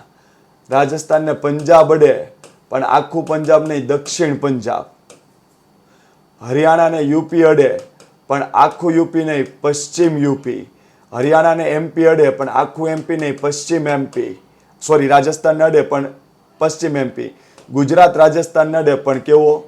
ઉત્તર ગુજરાતનો ભાગ. તો આટલો ભાગ રણની નજીકની આબોહવા ધરાવતો હોય, તો રણ પ્રકારની જમીન ક્યાં જોવા મળે? રાજસ્થાન, દક્ષિણ હરિયાણા, ઓકે, રાજસ્થાન, દક્ષિણ પંજાબ, દક્ષિણ હરિયાણા, પશ્ચિમ ઉત્તર પ્રદેશ, પશ્ચિમ એમપી અને ઉત્તર ગુજરાત આટલા ભાગમાં રણ પ્રકારની જમીન જોવા મળે છે. એ જ વસ્તુ ક્ષારીય જમીનમાં પણ ડિટ્ટો. ઓકે, તમને એમ થાય કે સાહેબ આવું બધું હતું તો પછી બેયનું નામ શું કામ અલગ પાડ્યું? ઓકે, તો બેયનું થોડું પ્રમાણ અલગ છે એટલા માટે બેયના અલગ પ્રકાર પડ્યા. તમે જુઓ, રણ પ્રકારની જમીન ક્યાં હોય? જ્યાં આગળ વરસાદ ઓછો પડતો હોય ત્યાં. જ્યારે ક્ષારીય જમીન ક્યાં હોય? ક્ષારીય જમીન જ્યાં આગળ સિંચાઈ વધુ થતી હોય. પછી ઊંડા કુવા કરવામાં આવે. ઊંડા કુવા કરવામાં આવે, સિંચાઈ વધુ થતી હોય. પછી દરિયાકાંઠાનો વિસ્તાર. ધારો કે રાજસ્થાનને રણ નથી તો ત્યાં રણ પ્રકારની જમીન હોય, બરાબર? એવી જ વસ્તુ ક્ષારીય જમીન, કારણ કે રણ પ્રકારની જમીન એક ક્ષારીય છે અને આ એક ક્ષારીય છે, તો બે વચ્ચે ડિફરન્સ શું છે? તો આ વરસાદ ઓછો પડતો હોય તેવા પ્રદેશમાં, એટલે દરિયા કિનારો હોવો જરૂરી નથી, પણ અહીંયા દરિયાકાંઠાનો વિસ્તાર હોય, તમે ઊંડા કૂવા કરો, સિંચાઈ વધુ કરો, પછી દરિયા કિનારે સુનામી આવી જાય મોટી, અને એનું લીધે પછી દરિયા કિનારે વાવાઝોડું આવે, એના લીધે પાણી આવી જાય જમીનમાં, તો ત્યાં જે જમીન જોવા મળે એને કહેવાય ક્ષારીય જમીન. અને અહીંયા જે જોવા મળે એને કહેવાય વરસાદ ઓછો પડતો હોય તે જમીન. આટલું ક્લિયર? હવે અહીંયા ધ્યાન આપજો. રણ પ્રકારની જમીનની લાક્ષણિકતા શું હોય? ઓકે, આ સિંચાઈ વધુ થતી હોય એનો મતલબ શું? જો આ જમીનમાંથી કેનાલનું પાણી હું આ જમીન પર પહોંચાડું છું, અહીંથી મેં કેનાલ કાઢીને પાણી હું આમ આવવા દઉં છું, તો આ જમીન ક્ષારીય થશે. એટલે કેનાલ દ્વારા વધુ પ્રમાણમાં સિંચાઈ કરવામાં આવે તો નુકસાન થાય. કેમ? તો જમીન ક્ષારીય થાય. કેમ? તો અહીંથી જે પાણી આવ્યું કેનાલનું, હવે અહીંથી પાણી આમ આવે છે, તો અહીંથી નીચેના તળિયામાંથી ક્ષારને ઘસીને આ પાણી લાવી રહ્યું છે. ખાલી પાણી નથી આવી રહ્યું, એ જેટલા જમીનના તળ ઉપરથી પસાર થતું જશે ને ત્યાંથી ક્ષાર ઓગાળીને પોતાની સાથે અહીંયા સુધી લાવે છે. એટલે આ વર્ષો પછી આ જમીન કેવી થઈ જશે? ક્ષારીય. એટલા માટે કહેવાય સિંચાઈ વધુ થતી હોય તો ક્ષારીય થાય. ઊંડા કૂવા, જમીનમાં તમે જેમ નીચે જાઓ એમ ક્ષાર વધતો જાય. જમીનમાં જેમ નીચે જાઓ એમ ક્ષાર વધતો જાય. એટલે તમે પાણી અહીંયા એટલો કૂવો કર્યો પાણી ન મળ્યું, તમે જેટલો કૂવો નીચે કરશો એટલે નીચેથી તમારું પાણી નીકળશે, પણ પાણીની સાથે સાથે તમે ક્ષારને ઓગાળીને પણ ઉપર લાવો છો. એટલું ક્લિયર? તો ખાસ યાદ રાખજો કે તમે જમીનની નીચેથી પાણી સાથે ક્ષાર લાવો છો, એટલે એટલું યાદ રાખજો, ઊંડા કૂવા કરો તો ત્યાં ક્ષારીય જમીન જોવા મળશે. દરિયાકાંઠાનો વિસ્તાર હોય તો ત્યાં ક્ષારીય જમીન જોવા મળશે. તો ક્ષારીય જમીન, એટલું ક્લિયર? ઓકે, હવે જુઓ ખાલી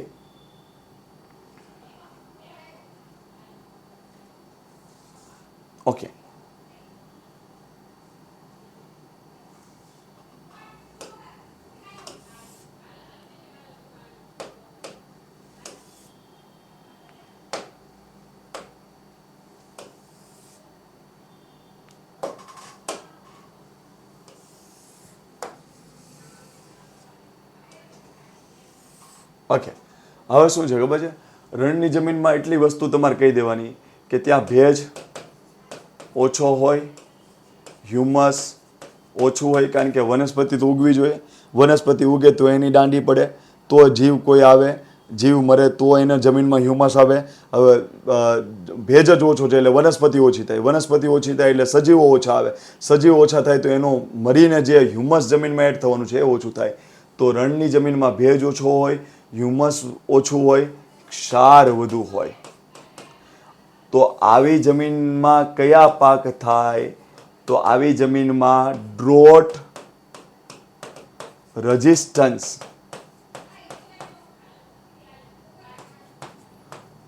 પાક લેવામાં આવે, અથવા તો સોલ્ટ ટોલરન્સ પાક લેવામાં આવે. એટલે શું? ડ્રોટ એટલે પછી એમને કહેતા કે સાહેબ અમે ક્લાસ 3 માં ઇંગ્લિશમાં નહીં, આપણા ક્લાસ 3 માં ઇંગ્લિશનો ટોપિક છે. એટલે એવું નહીં કરવાનું કે ભાઈ ઇંગ્લિશ બધીએ નહીં કરવાનું, બધીએ ઇંગ્લિશ તો ઉપયોગી ક્યાંક ને ક્યાંક તો થાય જ છે. તો ડ્રોટનો મિનિંગ થાય દુષ્કાળ, રેઝિસ્ટન્સનો મિનિંગ થાય સહન કરવું, તો દુષ્કાળને પણ સહન કરી શકે. એટલે કે રણ જેવી જમીનમાં પણ જે પાક થઈ શકે એને કહેવાય ડ્રોટ રેઝિસ્ટન્સ પાક. અને એ જમીન ક્ષારીય હોય હંમેશા રણ, તો સોલ્ટ એટલે ક્ષાર, એને ટોલરન્સ એટલે એને સહન કરી શકે એવો પાક. તેવા પાક કયા કયા હોય? કપાસ, બાજરી, જુવાર, મકાઈ, કઠોળ, આ બધા એવા પાક છે કે એને ડ્રોટ હોય તો એ વાંધો ન આવે, સોલ્ટ હોય તો એ વાંધો ન આવે, તો એમાં સારા પાક થઈ શકે. તો આવા પાક રણ પ્રકારની જમીનમાં લેવા જોઈએ. ઓકે, સારી જમીનમાં તમારે એટલું યાદ રાખવાનું છે, મેં તમને કીધું હતું કે હું આમાં તમને કંઈક વસ્તુ કરાવીશ, તો ક્ષારીય જમીન જોજો.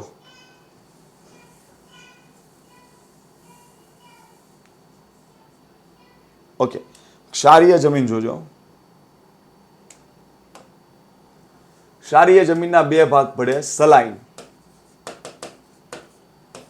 અને આલ્કલાઇન. સલાઇન જે જમીન હોય એની પીએચ હોય 7 થી 8.5 અને આલ્કલાઇન જમીન હોય એની પીએચ હોય 8.5 પ્લસ. 7 થી 8.5 પોઈન્ટ એ સલાઇન જમીન હોય અને આલ્કલાઇન જમીન જે હોય એની પીએચ હોય 8.5 પ્લસ હોય. ક્લિયર? તો ક્ષારીય જમીનના બે ભાગ પડે, સલાઇન અને આલ્કલાઇન. હવે અહીંયા ખાસ ધ્યાન આપજો, ખાસ ધ્યાન આપજો. મેં ઓલરેડી આગળનો જે જમીનનો પાર્ટનો લેક્ચર બનાવ્યો છે એમાં મેં મેન્શન કરી જ દીધું છે કે પીએચ 7 હોય એનાથી ઓછી હોય તો એસિડિક, વધુ હોય તો બે ક્ષારીય. અને આનું વ્યવસ્થાપન મેં તમને આગળ ભણાવી દીધું છે કે ક્ષારીય જમીન હોય તો શું એમાં એડ કરીને નાખવું, એટલે એના પર હું હવે નહીં જાઉં. હવે અહીંયા જુઓ, સલાઇન, ઓકે, બે ક્ષારીય છે તો કેમ આ બેમાં આવો ડિફરન્સ છે એટલી બધી પીએચનો? તો એટલું યાદ રાખો કે સોડિયમ, મેગ્નેશિયમ અને કેલ્શિયમ. અહીંયા પણ હું કરું છું સોડિયમ, મેગ્નેશિયમ અને કેલ્શિયમ. સોડિયમની પાછળ બે વસ્તુ મૂકું છું, ક્લોરાઇડ અને સલ્ફેટ. ક્લોરાઇડ અને સલ્ફેટ, ક્લોરાઇડ અને સલ્ફેટ. આની પાછળ મૂકું છું કાર્બોનેટ, આની પાછળ મૂકું છું કાર્બોનેટ અને આની પાછળ મૂકું છું કાર્બોનેટ. તો હવે ખાલી એટલું જુઓ ને કે આમાંય સોડિયમ, મેગ્નેશિયમ, કેલ્શિયમ ત્રણેય આગળ આવે છે, આમાંય સોડિયમ, મેગ્નેશિયમ, કેલ્શિયમ ત્રણેયમાં આગળ આવે છે. પણ આમાં પાછળ sodium chloride, sodium sulphate, magnesium chloride, magnesium sulphate, calcium chloride, calcium sulphate, આવા ક્ષારો હોય જમીનમાં તો એની પીએચ 7 થી 8.5 રહે અને એ જમીનને ક્ષારીય પણ સલાઇન સોઇલ કહેવાય. પણ અમુક જમીન એવી હોય કે એમાં ક્ષાર હોય પણ એવા ક્ષાર આવે કે જે પીએચને 8.5 પ્લસ કરી નાખે, એટલે કે આલ્કલાઇન સોઇલ કરી નાખે. તો એ કયા? સોડિયમ ક્લોરાઇડ ને સલ્ફેટ હોય તો એ સલાઇન બનાવે, પણ એ જ સોડિયમની પાછળ કાર્બોનેટ લાગે, એટલે કે sodium carbonate, magnesium carbonate, calcium carbonate, તો એ જમીન બનશે આલ્કલાઇન, જે 8.5 પીએચ ધરાવતી હશે. તો એટલું ખાસ ધ્યાનમાં લોજો. અહીંયા જે પાક લેવાય છે એ જ પાક અહીંયા લેવામાં આવશે. લોકેશનથી માંડીને બધી જ વસ્તુ મેં તમને રણ પ્રકારની ને ક્ષારીય જમીનનો ઉલ્લેખ કરી દીધો છે. ઓકે, હવે ભારતની જમીનનો જે પ્રકાર ભણતા હતા એમાં સૌથી છેલ્લો 8મો પ્રકાર દલદલીય જમીન, જેને કહેવાય પીટની જમીન અથવા ઓર્ગેનિક સોઇલ.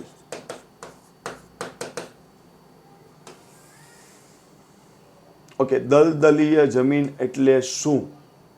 તો આવું યાદ રાખજો.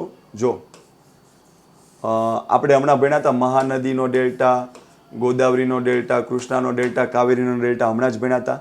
તો એમાં જે પાછળનો પોર્શન હોય ને, પાછળનો પોર્શન એને આપણે કાપનું મેદાન, કાપની જમીન કહીએ છીએ.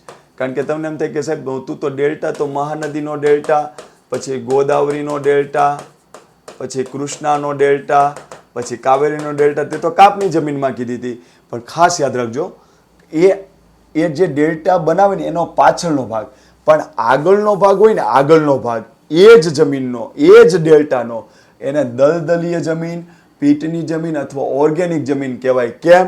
કારણ કે એ જમીન જે છે એ જમીન અહીંની એના પર જળનું થોડું આચ્છાદન રહેતું હોય, એટલે થોડું થોડું પાણી આવી રીતના છવાયેલું હશે. જો આવી રીતના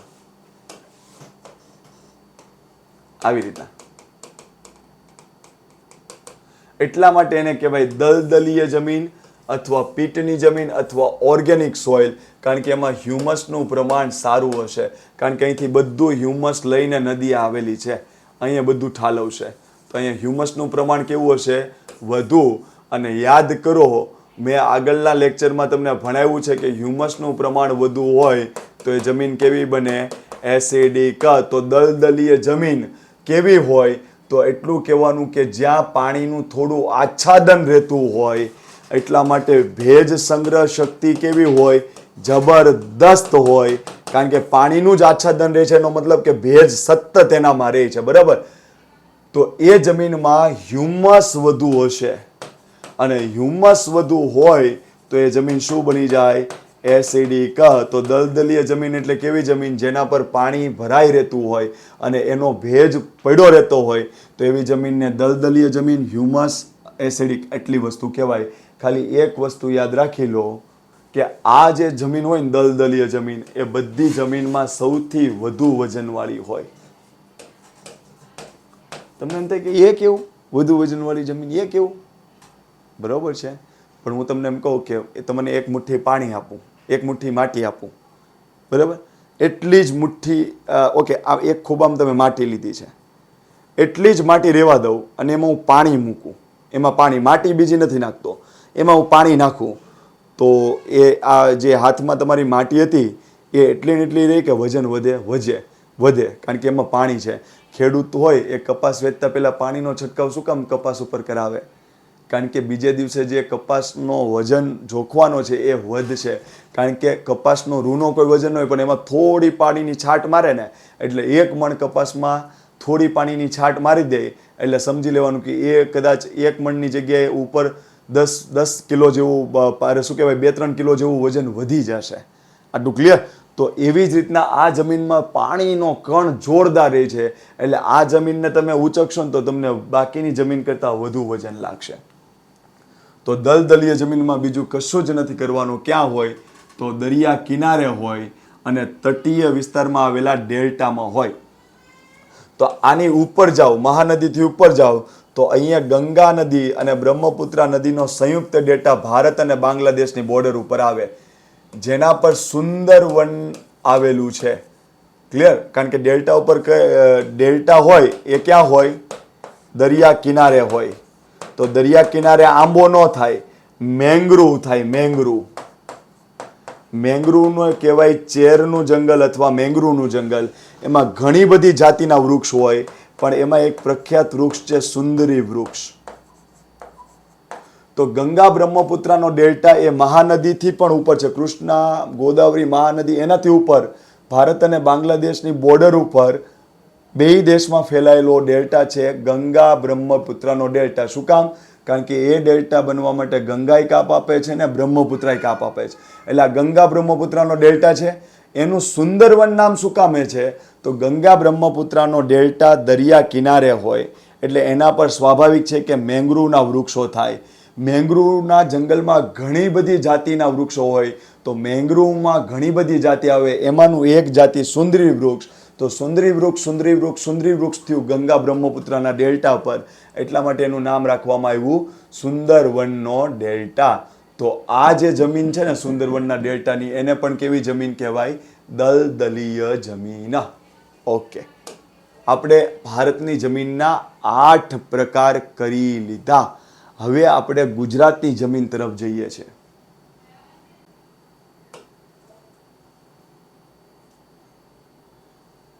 ગુજરાતની જમીન. ઓકે, જો ગુજરાતની જમીન ડિટેલમાં ભણવાની બહુ જરૂર નથી. તમને એમ કે તું તો ખરો છે, ગુજરાતની જમીન અમારી ગુજરાત આવ્યું એટલે ગુજરાતની જમીન ડિટેલમાં નહીં ભણવાનું. ભારતની જે જમીન આપણે ભણી ગયા ને એ જ ગુજરાતની જમીન હોય કે ગુજરાત કંઈ અલગ છે નહીં સાહેબ. તો લાક્ષણિકતા નહીં ભણવાની. લાક્ષણિકતા જે આપણે ભણી લીધી છે એ જ છે. ખાલી હું જેટલું કહું ને એટલું યાદ રાખજો.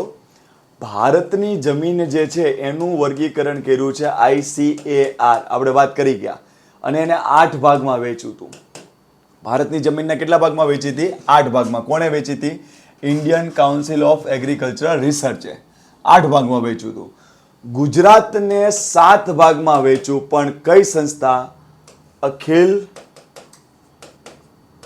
ભારતીય જમીન અને જમીન ઉપયોગિતા મોજણી એટલે માપવું, મોજણી સંસ્થા. અખિલ ભારતીય જમીન અને જમીન ઉપયોગિતા મોજણી સંસ્થાએ ગુજરાતની જમીનને 7 ભાગમાં વેચ્યું, જ્યારે ઇન્ડિયન કાઉન્સિલ ઓફ એગ્રીકલ્ચર રિસર્ચે ભારતની જમીનને 8 ભાગમાં વેચ્યું. એટલે એટલું યાદ રાખજો કે બેની જમીન અને 8 ભાગમાં પ્રકાર વેચ્યા છે અને 7 ભાગમાં. આ Indian council of agriculture research છે અને આ અખિલ ભારતીય જમીન ઉપયોગિતા મોજણી સંસ્થા છે. ક્લિયર? 8 ભાગ ને 7 ભાગ યાદ કેવી રીતના રાખવાના છે? જો અહીંયા આપણે શું કીધું હતું? કાપ મૂકો ભાઈ, લાઇટમાં કાપ મૂકો. કાપ મૂકો.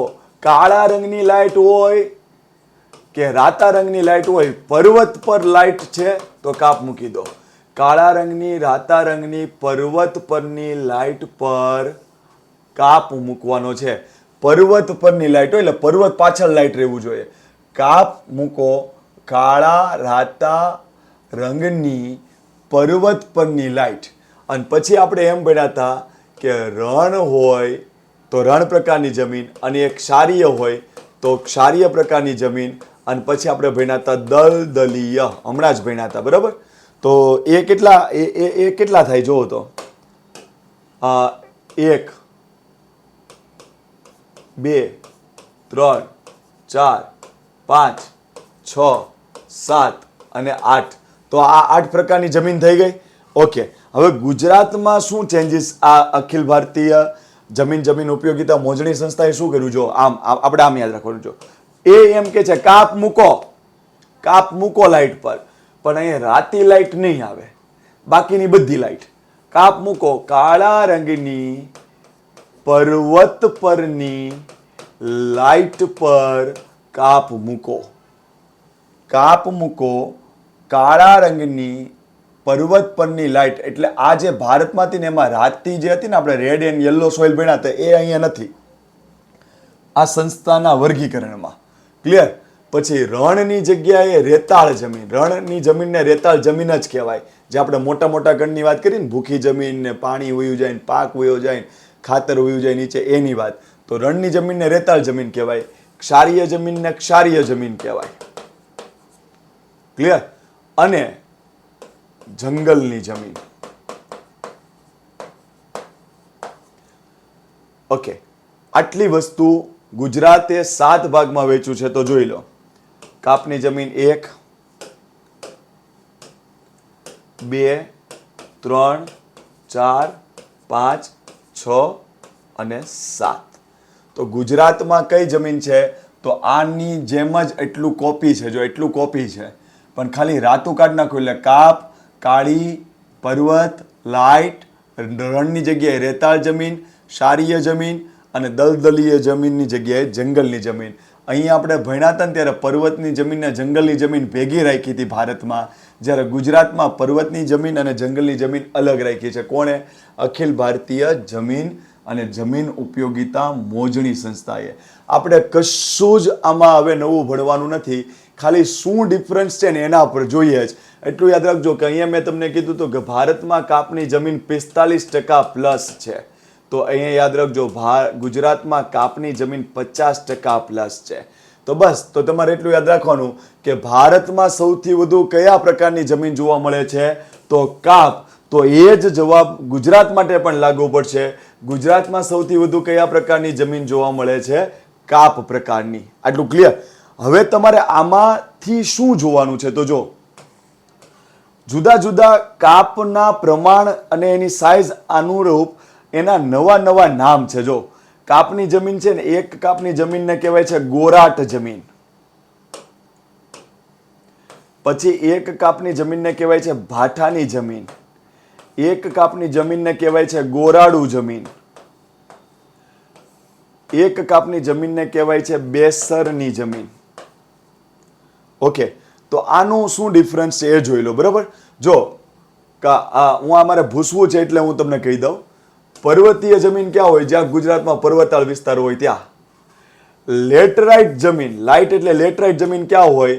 તો ડાંગ સિવાય લગભગ ગુજરાતમાં ક્યાંય લેટરાઇટ જમીન જોવા મળશે નહીં. જો જેણે દિલથી આ સવાલ જોયો હોય ને, દિલથી આ ટોપિક, બરાબર, તો ડાંગમાં શું કામ લેટરાઇટ જમીન મળે એ ખબર પડી જવી જોઈએ. તો હું એવી આશા રાખું છું કે અહીંયા હું આ સેન્ટેન્સ બોલું છું, કેટલા વિદ્યાર્થી મિત્ર એવા હતા કે જેને એમ ખબર પડી ગઈ કે સાહેબ તમે એમ કીધું કે ડાંગમાં લેટરાઇટ જમીન હોય, અમારે બીજું કાંઈ સાંભળવું નથી, અમને ખબર પડી ગઈ કે કેમ ડાંગ સિવાય બીજે લેટરાઇટ જમીન નહીં હોય. ક્લિયર? તો એવા વિદ્યાર્થીમાં વિડીયો જ્યારે જોતા હોય ને ત્યારે કમેન્ટ આપજો. તમારે ખાલી નાનું અક્ષર જ લખવાનું છે. હું અહીં 2 કલાકથી મહેનત કરીને બોલું છું. ક્લિયર? તો એટલું તો થોડું ફેવર કરજો સાહેબ. તો ખાલી તમે કમેન્ટ લખજો એટલે મને ખબર પડે કે કેવી રીતના કોણ વ્યક્તિ કેટલી કમેન્ટ વ્યવસ્થિત આ પોઈન્ટ ઉપર જ કરવાની છે. બીજે મારે તમારે કમેન્ટ તમને ન ગમતું જ નહીં કરતા તમને, પણ અહીંયા એક પોઈન્ટ ઉપર કમેન્ટ કરજો. બરાબર, કોઈ આજીજી મારે બીજાની જેમ નથી કરવી. બરાબર, તમને ગમતું હોય તો જ કરજો. પણ આ એક પોઈન્ટમાં કેટલા વ્યક્તિ એવું સમજી ગયા કે હું એમ કહું છું કે ગુજરાતમાં લેટેરાઇટ જમીન ડાંગ સિવાય બીજે ક્યાંય જોવા ના મળે. બરાબર, શું કામ? તો હું કહી દઉં છું. હવે એની પહેલાં કેટલાને યાદ આવી ગયું એ જોઈ લોજો. મેં તમને કીધું હતું કે લેટરાઇટ જમીનનું બીજું નામ છે પડખાવ જમીન. જ્યાં વધુ વરસાદ પડે ત્યાં ઉપરનું લેયર દૂર થઈ જાય, એટલે એ લેટરાઇટ જમીન હોય. તો ગુજરાતમાં સૌથી વધુ વરસાદ ક્યાં પડે? ડાંગમાં. તો ડાંગ અને એની આસપાસનો થોડા વિસ્તારમાં લેટરાઇટ જમીન હશે, બીજે ક્યાંય નહીં હોય. ક્લિયર? તો આ થઈ ગઈ. રેતાળ જમીન ક્યાં હોય? રણ વિસ્તાર હોય ત્યાં આગળ હોય. રેતાળ જમીન ક્યાં હોય? રણ વિસ્તાર હોય ત્યાં. તો કચ્છનું રણ, અહીંયા રેતાળ જમીન હોય. અને ઉત્તર ગુજરાત જે રાજસ્થાનના રણને અડે છે, હમણાં જ આગળ ભણ્યા હતા, તો રેતાળ જમીન આટલા વિસ્તારમાં હોય. એટલે એ થઈ ગયું. ક્ષારીય જમીન ક્યાં હોય? તો જ્યાં દરિયાની ભરતી આવજા કરતી હોય, તો કચ્છનો દરિયા કિનારો, સૌરાષ્ટ્રનો દરિયા કિનારો અને તળ ગુજરાતના દરિયા કિનારે ક્ષારીય જમીન જોવા મળતી હોય. તો એ થઈ ગયું. જંગલની જમીન ક્યાં જોવા મળે? જ્યાં જંગલ હોય ત્યાં. ક્લિયર? તો એને ના કરવાની હોય. કાળા રંગની જમીન ક્યાં જોવા મળે?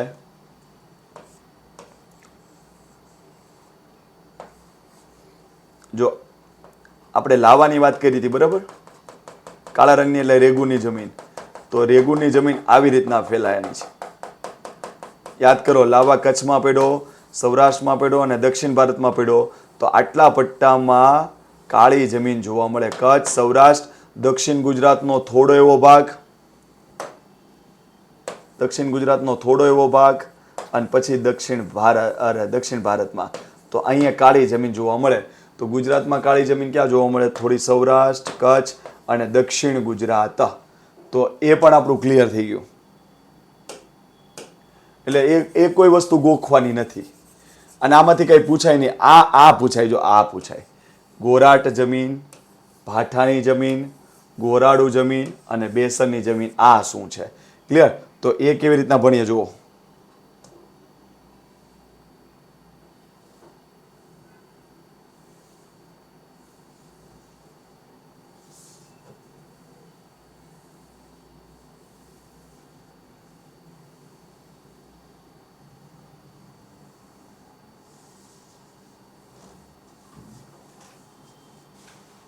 ઓકે, હવે જો આ જમીન શું છે ખબર છે? કાપની જમીન ગુજરાતમાં 50% + વિસ્તારમાં છે. એટલે ગુજરાતમાં સૌથી વધુ કાપની જમીન છે. જુદા જુદા કાપ અનુસાર આવા નામ હોય છે. જો જૂના કાપથી બનેલી જમીન હોય ગુજરાતમાં, ગમે ત્યાં હોય, પછી જૂના કાપથી બનેલી હોય તો એને ગોરાટની જમીન કહેવાય. ગુજરાતમાં જ્યાં નવા કાપથી બનેલી જમીન હોય, નવા કાપથી, તો એને ભાઠાની જમીન કહેવાય. જેમ કે તમે ગુજરાતમાં અહીંયા એમ ભણ્યા હો કે ભાઈ આપણે નદીનો લેક્ચર લઈશું, બરાબર, આગળ આપણે ટાઈમ હશે તો એ પ્રમાણે લેશું. જીસીઆરટીમાં આપ્યું હશે તો લેશું જ, પણ જીસીઆરટીમાં નહીં આપ્યું હોય અને વિદ્યાર્થીની ડિમાન્ડ હશે નદીના લેક્ચરની તો આપણે નદીનો લેક્ચર પણ આપણે બનાવીશું, પણ એ ઓન ડિમાન્ડ હશે. વિદ્યાર્થી ડિમાન્ડ કરશે તો આપણે નદીનો લેક્ચર પણ બનાવીશું. ક્લિયર? તો અહીંયા આ છે ને ખંભાતનો અખાત છે, બરાબર? ખંભાતનો અખાત છે. ઓકે, સાબરમતી નદી ખંભાતના અખાતને આવીને અહીંયા આગળ મળીને અંત પામે છે. સાબરમતી નદી ખંભાતના અખાતને મળે છે, અહીંયા આવીને અંત પામે છે. સાબરમતીના આ બાજુથી ઘણી નદીઓ મળે. હાથમતી છે, જો અહીંયા નામ લખો, હાથમતી છે, મેશ્વો છે, માજમ છે, વાત્રક છે, મહોર છે, શેઢી છે. આ બધી નદીઓ સાબરમતીને નદીને મળી જાય છે અને એ અહીંયા આવીને મળશે. આ બધી નદીઓના ક્રમ માર્કેટમાં જે પણ સૂત્ર અવેલેબલ છે એના કરતાં પણ એક સરસ સૂત્ર છે, એ જ્યારે આપણે ટોપિક લઈશું ત્યારે કરશું. કારણ કે માર્કેટમાં જે સૂત્ર છે આ સામે માવા ખાશે ને એ, તો એનાથી નદીનો ક્રમ નથી જળવાતો તમારે. કારણ કે આ બધી નદીઓ આવી રીતના છે, એટલે ઉત્તરથી દક્ષિણનો ક્રમ પૂછશે તમને એક્ઝામમાં. ઉત્તરથી દક્ષિણ નીચે આવો તો નદીને ક્રમમાં ગોઠવો.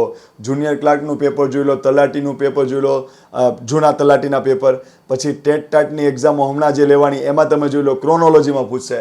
તો આપણે અપ ટુ ડેટ ક્રોનોલોજીને યાદ રહી જાય ને એવું સૂત્ર આપણી પાસે છે, બરાબર? એટલે પેલું આ સામે માવા ખાશે એનાથી ખાલી નદી યાદ રહેશે પણ ક્રમ થશે નહીં. આપણે જે સૂત્ર કરશું એમાં નદીની સાથે ક્રમ પણ થઈ જશે. એ ત્યારની વાત ત્યારે, પણ આવી રીતના નદીઓ મળીને આવે છે. તો અહીંયા કેટલી બધી નદીઓનું પાણી આવશે. સાબરમતીનું, હાથમતીનું, મેશ્વોનું, માજમનું, વાત્રકનું, મહોરનું, શેઢીનું, તો આ બધી મધ્ય ગુજરાતમાંથી પસાર થાય છે, બરાબર? તો એટલું યાદ રાખજો કે મધ્ય ગુજરાત છે ને, મધ્ય ગુજરાત, એમાંથી બહુ બધી નદીઓ પસાર થાય છે.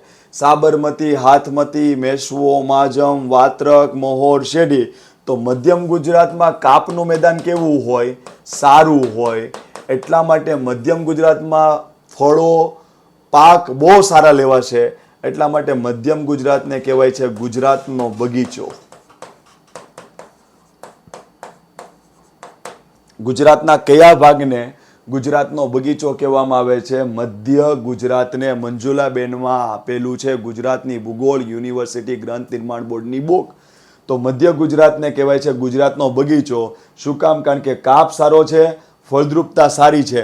કાપ કેમ આ સારો આવ્યો? તો અહીંથી જે પણ નદીઓ આવી, તો આ ઉત્તર ગુજરાતની, આ મધ્ય ગુજરાત છે, તો આ બધી નદીઓ અહીંયા કાપ પાથરશે. સાબરમતી, હાથમતી, મેશ્વો, માજમ, વાત્રક, મહોર, શેઢી, બધી નદી કાપ પાથરશે.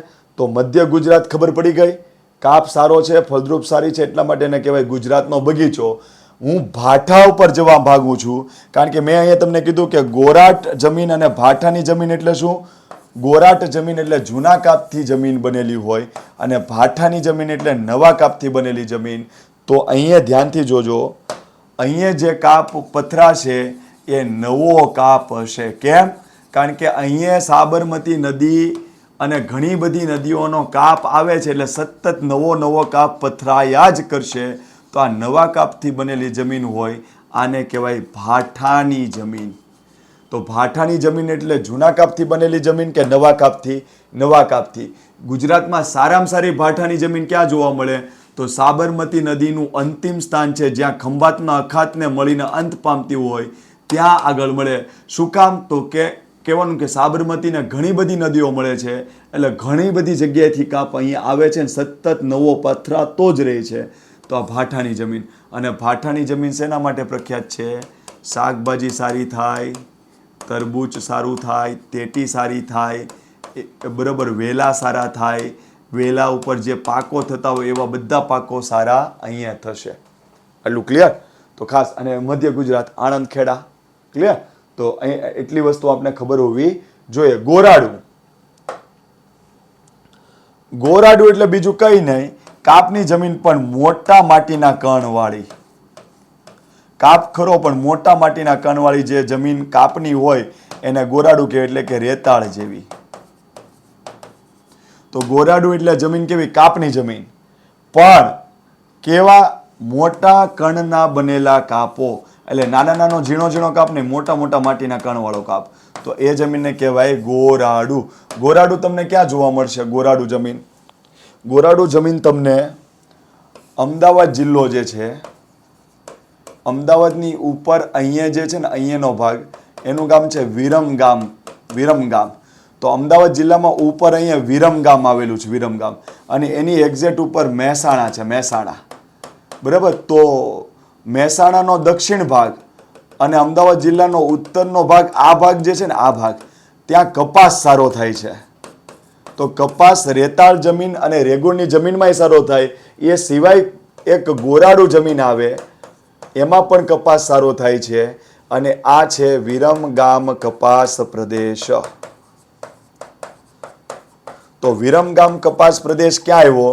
તો પેલા એટલું તો યાદ રાખો કે વિરમગામ જે પ્લેસ છે એ અમદાવાદ જિલ્લામાં છે, પણ એની એક્ઝેક્ટ ઉપર પછી મહેસાણા આવી જાય છે. ક્લિયર? તો વિરમગામ કપાસ પ્રદેશમાં કોનો સમાવેશ થાય? અમદાવાદ જિલ્લાનો ઉત્તર ભાગ અને મહેસાણા જિલ્લાનો દક્ષિણ ભાગ. શેના માટે પ્રખ્યાત છે? કપાસ માટે. તો ત્યાં જમીન કેવા પ્રકારની છે? રેગુણ નહીં, ગોરાડુ પ્રકારની. ગોરાડુ જમીન એટલે કેની જમીન? કાપની જમીન. તો આ કાપની જમીન તો ગોરાટે હતી ને ભાઠે હતી. તો આ શું? તો ગોરાટ એટલે જૂના કાપથી બનેલી, ભાઠા એટલે નવા કાપથી બનેલી, ગોરાડુ એટલે મોટા મોટા માટીના કણના બનેલા કાપની જમીન. આટલું ક્લિયર? ઓકે. બેસર જમીન. બેસર જમીનમાં તમારે શું યાદ રાખવાની છે? બેસર જમીનમાં બીજું કશું યાદ નથી રાખવાનું.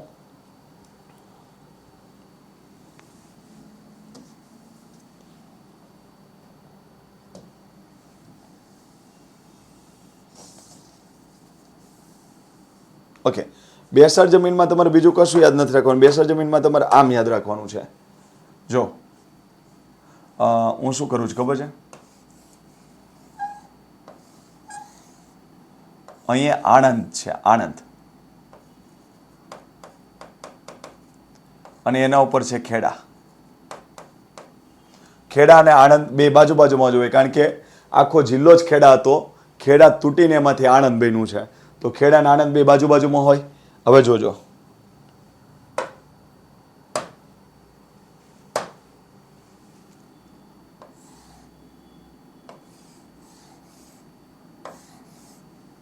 આ બે નદી છે, એટલું યાદ રાખજો. હવે જો કલર કદાચ નહીં દેખાય એટલે આપણે બીજો કલર લઈએ છીએ.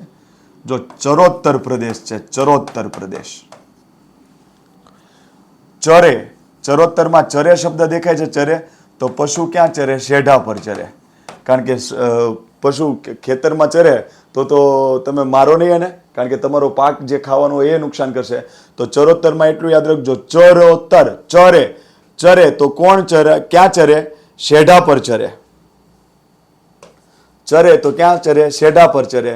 અને ચરાવવા માટે કોઈક વ્યક્તિ તો રખાય, નહીં તો પશુને ખબર પડે કે શેઢા પર શું છે, અંદર પીઝા છે, પીઝા પર તો ખેતરની અંદર જતા રહેશે. તો કોઈક ચરાવવાળું તો જોશે ને, તો મહીબેન ચરાવે છે. તો ચરોતરમાં શું યાદ રાખવાનું? ચરોતરમાં ચરે તો ક્યાં ચરે? શેઢા પર. અને કોણ ચરાવે? તો મહી. તો એટલું યાદ રાખજો, શેઢી અને મહી નદી વચ્ચેના આણંદ અને ખેડા જિલ્લાના ભાગને ચરોતર પ્રદેશ કહેવામાં આવે છે. તો ચરોતર પ્રદેશ કઈ બે નદી વચ્ચેનો ભાગ? ચરે તો શેઢા પર, શેઢી નદી. ક્યાં ચરે? શેઢી, શેઢા પર તો શેઢી. કોણ ચરાવતું? તો મહી. તો શેઢી અને મહી નદી વચ્ચેના ભાગને ચરોતર કહેવાય. શું આખા આણંદ ખેડાને? નહીં. આણંદ ખેડાનો જે ભાગ શેઢી અને મહી નદી વચ્ચે આવતો એ ભાગ એ તમાકુ માટે પ્રખ્યાત છે. અને તમાકુ જ્યારે ઉગે ત્યારે એના પાંદડા એકદમ પીળા રંગના હોય. એટલે જ્યારે આખા ચરોતર પ્રદેશમાં તમાકુનો પાક જોરદાર ઉગ્યો છે ત્યારે આખો પ્રદેશ જાણે સોનાના પીળા પાનની જેમ હોય ને એવો લાગશે. એટલા માટે ચરોતરને બીજું કહેવાય સોનેરી પાનનો મુલક, એટલે કે પ્રદેશ. ક્લિયર? તો આટલી વસ્તુ તો બધાને આવડે જ છે. પણ એવું તો શું છે કે ત્યાં તમાકુ સારું ઉગ્યું? કારણ કે તમાકુ મોંઘું છે, બધાને ઉગાડીને પૈસા સારા કમાવા છે, પણ બીજી જગ્યાએ નહીં ઉગે. તો અહીંયા એવું તો શું છે કે તમાકુનો પાક સારો થાય જ. તો એટલું યાદ રાખો કે ત્યાં આગળ આમ યાદ રાખજો, તમાકુ ખાતા તમે બે સરને જોવો છો. ધારો કે હું ધવલ સર, તો ધવલ સર અને બીજા કોઈ એક સર છે એ તમાકુ ખાતા તમને ચરોતરમાં દેખાય છે, તો તમને પૂછું કેટલા સર તમાકુ ખાતા હતા, તમે કીધું 2 સર તમાકુ ખાતા હતા. તો એટલું યાદ રાખજો, ચરોતરમાં કેવા પ્રકારની જમીન છે? 2 સર પ્રકારની જમીન છે. એ કયા પાક માટે કામની છે? તમાકુ પાક માટે કામની છે. તો 2 સર જમીન ક્યાં જોવા મળે? આણંદ અને ખેડાની વચ્ચે. કઈ 2 નદીની વચ્ચે? શેરડી અને માહી નદીની વચ્ચે. કયો પ્રદેશ? ચરોતર પ્રદેશ. અને 2 સર જમીન એ કેવા પ્રકારની જમીન છે? કાપ પ્રકારની. તો હવે આ શું છે એનો એક વસ્તુ જોઈ લો ને, એટલે તમને પછી કોઈ દિવસ ના ભૂલાય.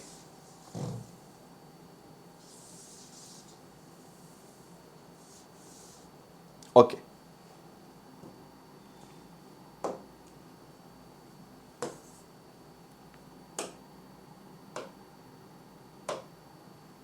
ઓકે, જો પવન હોય ને, પવન એની સાથે માટીના કણો ઉડે, અને પછી પવન એક જગ્યાએ ધીમો પડે ને, તો ત્યાં માટીના કણ જમીન ઉપર મૂકી દે. તો આ જમીન બની. આ જમીન માટે કણ કોણ લાવ્યું? પવન લાવ્યો. એટલે આને કહેવાય પવન નિર્મિત જમીન. મેં તમને હમણાં જ કીધું હતું કે કોઈ પણ ગતિશીલ પદાર્થ માટીના કણને લઈને આવીને જમીન બનાવે તો એને કાપની જમીન જ કહેવાય. એ પછી નદી હોય, પવન હોય, હિમ નદી હોય કે ગમે તે હોય. આટલું ક્લિયર? તો પવન ઉડીને માટીના કણ લઈને આવ્યું ને અહીંયા મૂકીને એક જમીન બનાવી, તો આ જમીન બનવા માટે પવન જવાબદાર હતું, એટલે એને કીધું પવન નિર્મિત જમીન. અને એને કાપની જમીન જ કહેવાય. અને આ પવન નિર્મિત જમીન જે હોય એને કહેવાય 2 સર. બરાબર? અને એનું બીજું નામ છે લોએસ. તો 2 સર જમીન એટલે શું? પવન નિર્મિત જમીન. ક્યાં ગુજરાતમાં જોવા મળે છે? ચરોતર. કયા પાક માટે પ્રખ્યાત છે? તમાકુ. એનું બીજું નામ શું છે આ જમીનનું? લોએસ. તો એટલી વસ્તુ આપણે આવડવી જોઈએ. ઓકે, હવે જો, હવે તમારે ખાલી શું કરવાનું છે? હવે તમારે ખાલી એટલું જ જોવાનું છે કે ગુજરાતની સ્થાનિક જમીન જણાવો. ગુજરાતની સ્થાનિક જમીન જણાવો. તો સ્થાનિક જમીન એટલે બીજું કંઈ નહીં, તમારે છે ને 3 નામ યાદ રાખવાના છે. સોરી, 4 થઈ ગયા. ધારની જમીન, ઘેડની જમીન અને ક્યારીની જમીન. જો આપણે હમણાં જે જમીનો ભણ્યા ને, કાપ ને એ અખિલ ભારતીય જમીન ઉપયોગિતા મોજણી સંસ્થાએ કરી છે. બરાબર? એટલે એ જનરલાઇઝ એને સ્થાનિક નામ ન કહેવાય. એ બધી જગ્યાએ એવું હોય તો એ બધાને એ જ નામથી ઓળખાય. પણ આ સ્થાનિક જમીન એટલે જે તે પ્રદેશમાં એનું નામ હશે. તો ખાસ યાદ રાખજો. જો આ છે સૌરાષ્ટ્ર. બરાબર? સૌરાષ્ટ્રમાં આ છે પોરબંદર, તો એની બાજુમાં હોય જુનાગઢ. પોરબંદરમાં નવી બંદર આવી છે દરિયા કિનારે, અને જુનાગઢમાં આવ્યું છે માણાવદર. જુનાગઢમાં શું આવ્યું છે? માણાવદર. અહીંયા માણાવદર છે, અને પોરબંદરમાં અહીંયા નવી બંદર છે. તો પોરબંદર, નવી બંદર, જુનાગઢમાં માણાવદર. આ નવી બંદરથી લઈને માણાવદર સુધીનો જમીનનો ભાગ આવો ઊંડો છે, ઊંડો, જેને ઘેડ પ્રદેશ કહેવાય. ત્યાંની જમીનને આપણે ઘેડની જમીન કહીએ છીએ, અથવા તો ઘેડ પ્રદેશ. તો જમીનનો ભાગ ઊંડાણવાળો છે, ઊંડાણવાળો. પોરબંદરથી લઈને જુનાગઢમાં નવી બંદરથી માણાવદર સુધીનો જમીનનો ભાગ ઊંડાણવાળો છે. એટલે ચોમાસા દરમિયાન વરસાદનું પાણી ભરાય છે, એટલા માટે ત્યાં ચોમાસામાં સારો પાક લેવાતો નથી. પણ ચોમાસું પૂરું, વરસાદ આવવાનું બંધ, એટલે આ બધું પાણી ક્યાં ઉતરી જાય? નીચે. પછી ત્યાં તમે જોરદાર સારા પાક લઈ શકો છો. ડાંગર જેવા પાક પણ લઈ શકાય છે, ફળ જેવા પાકો પણ લઈ શકાય છે. તો ઘેડ પ્રદેશ શું છે? તો તમારે કહી દેવાનું કે ઘેડ પ્રદેશની જમીન ક્યાં ક્યાં જોવા મળે. પોરબંદર, જુનાગઢ, ગીર સોમનાથ જેવા જિલ્લાઓમાં જે જમીન જોવા મળે એને કહેવાય ઘેડ જમીન. ત્યાં ચોમાસામાં શું થાય છે? પાણીનો ભરાવો. અને પાણીનો ભરાવો થવાના લીધે ચોમાસા દરમિયાન સારી ખેતી થાય નહીં, ચોમાસા પછી સારી ખેતી થાય. ત્યાં કેવા પાક થાય છે? જો ડાંગર લેવાતું હોય તો પછી બીજા પાક યાદ નહીં રાખવાના, બધા લેવાતા જ હશે. ડાંગર, ફળ વગેરે. તો ઘેડ પ્રદેશમાં આ વસ્તુ કરી. ધારની જમીનમાં તમારે શું યાદ રાખવાનું છે? તો સૌરાષ્ટ્ર આખામાં સમતલ અને ફળદ્રુપ જમીન આવેલી છે એને ધારની જમીન કહેવાય. અને એમાં મગફળી સારી થાય છે. તો તમને હું એક્ઝામમાં એમ પૂછું કે ધારની જમીન ક્યાં જોવા મળે? કચ્છ, સૌરાષ્ટ્ર, તળ ગુજરાત, દક્ષિણ ગુજરાત. તો તમારે કહેવાનું સૌરાષ્ટ્ર. ધારની જમીન ઉબડ ખાબડ વાળી છે. વિધાન સાચું કે ખોટું? ધારની જમીન એ સમતલ અને ફળદ્રુપ જમીન છે. કયા પાક માટે પ્રખ્યાત છે? મગફળી. ક્યાં આવી? કચ્છમાં કે સૌરાષ્ટ્રમાં? સૌરાષ્ટ્રમાં. એટલું ક્લિયર? તો ધારની જમીન થઈ ગઈ, ઘેડની જમીન થઈ ગઈ, ક્યારીની જમીન. તો એટલું યાદ રાખો, હું શું બોલું છું? અમે આનંદથી ખેડ કરીએ છીએ. અમે ખેતી આનંદથી કરીએ છીએ. અમે આનંદની ખેડ કરીએ છીએ. અને ખેડ અમે એમનેમ નથી કરતા. અમે આજુબાજુમાં પાણીના ક્યારા બનાવીને રાખીએ છીએ. અમે આજુબાજુમાં પાણીના ક્યારા બનાવીને રાખીએ છીએ. એટલે જ્યારે પણ પાણીની જરૂર પડે તો આ ક્યારામાંથી અમે પાણી લઈએ છીએ. તો હું શું બોલ્યો? ક્યારીની જમીન યાદ આવે ને? ક્યારી. તો એટલી યાદ રાખો કે ક્યારી કેના કરાય? પાણીના ક્યારા કરાય. બરાબર? તો પાણીના ક્યારા કરીને તમે ખેતી કરો છો એટલે શું બોલ્યા? આનંદથી ખેડ કરીએ છીએ, કારણ કે અમે પાણીના ક્યારા ભરી રાખ્યા છે એટલે અમને પાણીની અછત નહીં થાય. તો આવી એક સ્ટોરી બેસાડો ને. સ્ટોરીમાં બીજું કશું જ યાદ નથી રાખવાનું, ખાલી તમારે એટલું યાદ રાખવાનું છે કે ક્યારીની જમીન માટે આપણે સ્ટોરી એવી બેસાડી કે ભાઈ ક્યારી અમે ક્યારા કર્યા હતા, ક્યારા. અને ક્યારા કર્યા તેમાં અમે પાણી ભર્યું હતું એટલે અમને કોઈ ચિંતા નથી કે આનંદથી અમે ખેડ કરી શકશું, કારણ કે અમારી પાસે પાણી છે ક્યારામાં. અને ક્યારામાં જો પાણી હોય તો તમે ડાંગરની ખેતી સારામાં સારી કરી શકો. તો ક્યારી જમીન વિશે તમારે બીજું કશું જ યાદ નથી રાખવાનું. ક્યારીની જમીન એટલે ક્યારો. ક્યારામાં શું હતું? પાણી. પાણી ભરપૂર છે એટલે ડાંગર સારી થશે. અને આ ક્યારામાં પાણી ભરેલું છે એટલે તમે આનંદથી ખેડ કરી શકશો. એટલે ક્યારીની જમીન ક્યાં આગળ હોય? આણંદ અને ખેડા જિલ્લામાં હોય. અને તમે કયા પાકનો સારો ઉપયોગ કરી શકશો? ડાંગરનો. તો આપણે જોઈ લો કેટલી વસ્તુ આપણે ગુજરાતની જમીનમાં ભણી ગયા. તમે જોઈ લો ગોરાટ, ગોરાડુ, ભાઠા, બેસર, લોએસ, ધારની જમીન, ઘેડની જમીન, ક્યારીની જમીન, વિરમગામ કપાસ પ્રદેશ શું છે, પછી કાનમ પ્રદેશ. કાનમ પ્રદેશની આપણે વાત કરીએ. કાનમ પ્રદેશ કપાસ માટે પ્રખ્યાત છે. કયા જિલ્લામાં આવ્યું છે? વડોદરા જિલ્લામાં આવ્યું છે, ભરૂચ જિલ્લામાં આવ્યું છે. અને કેના માટે પ્રખ્યાત છે? કપાસ. તો અહીંયા આમ યાદ રાખજો, વિરમગામ કપાસ પ્રદેશ એ કપાસ માટે પ્રખ્યાત છે. કાનમ પ્રદેશ એ કપાસ માટે પ્રખ્યાત છે. વિરમગામ કપાસ માટે પ્રખ્યાત છે પણ ગોરાડુ જમીન. અને કાનમ પ્રદેશ કપાસ માટે પ્રખ્યાત છે પણ રેગુણની જમીન. પછી એમ હે નહીં કહેતા કે સાહેબ રેગુણની જમીન આપણે ઓલરેડી ભણી ગયેલા છીએ. તો આટલી વસ્તુ આપણે ગુજરાતની જમીનોમાં ભણી ગયા છીએ. હું લાસ્ટમાં જ જનરલી બોલતો, હું આગળ નથી બોલતો, કારણ કે મને એટલી ખબર છે કે હું લાસ્ટમાં શું કામ સલાહ આપું? કારણ કે આગળ જે વિદ્યાર્થીને કદાચ બહુ ઇન્ટરેસ્ટ ના પડતો હોય તે આગળથી જ નીકળી જવાના. પણ જે લોકો લાસ્ટ સુધી મારો લેક્ચર જોતા હોય તો મને એટલી ખબર પડે કે એને મારા પર શ્રદ્ધા છે, આપણા પ્લેટફોર્મ ઉપર શ્રદ્ધા છે કે આપણે કઈ પણ રીતે ઉપયોગી થશે. તો આપણે જમીનના 2 ટોપિક એટલે કે 2 લેક્ચર મૂકી દીધા છે. હવે તમે એક્ઝામ આપજો, તમને જમીનનો ટોપિક લગભગ આમથી આમ થશે નહીં. સરસ વાંચજો, ટૂંકું વાંચતા નહીં. જેટલું બને એટલું ડિટેલમાં વાંચવાની કોશિશ કરજો, જેથી કરીને તમને તમારા આવનારી એક્ઝામમાં 100% ફાયદો થશે. અને કોઈ પણ વિદ્યાર્થી જે આ ફિલ્ડમાં નવો હોય તો એને પણ ક્યારેક જો તમને યોગ્ય લાગતું હોય તો તમે એને જાણ કરજો કે આ રીતનું પ્લેટફોર્મ છે. તો જેટલા પણ વિદ્યાર્થીઓ આપણી સાથે વધુ જોડાશે, વધુ સારી પ્રતિભાવ આપશે તો મને જુસ્સો મળશે અને હું મારો આ પ્રોજેક્ટ જે છે એને એન્ડ સુધી અવિરત ઉર્જા સાથે પહોંચાડીશ. અને તમે સતત આ પ્લેટફોર્મ ઉપર જોડાયેલા રહેજો. અને મારું સોશિયલ મીડિયા જે છે એમાં ડૉક્ટર ધવલ સાવલિયા કરીને ફેસબુક પેજ છે, ઇન્સ્ટાગ્રામ પેજ છે.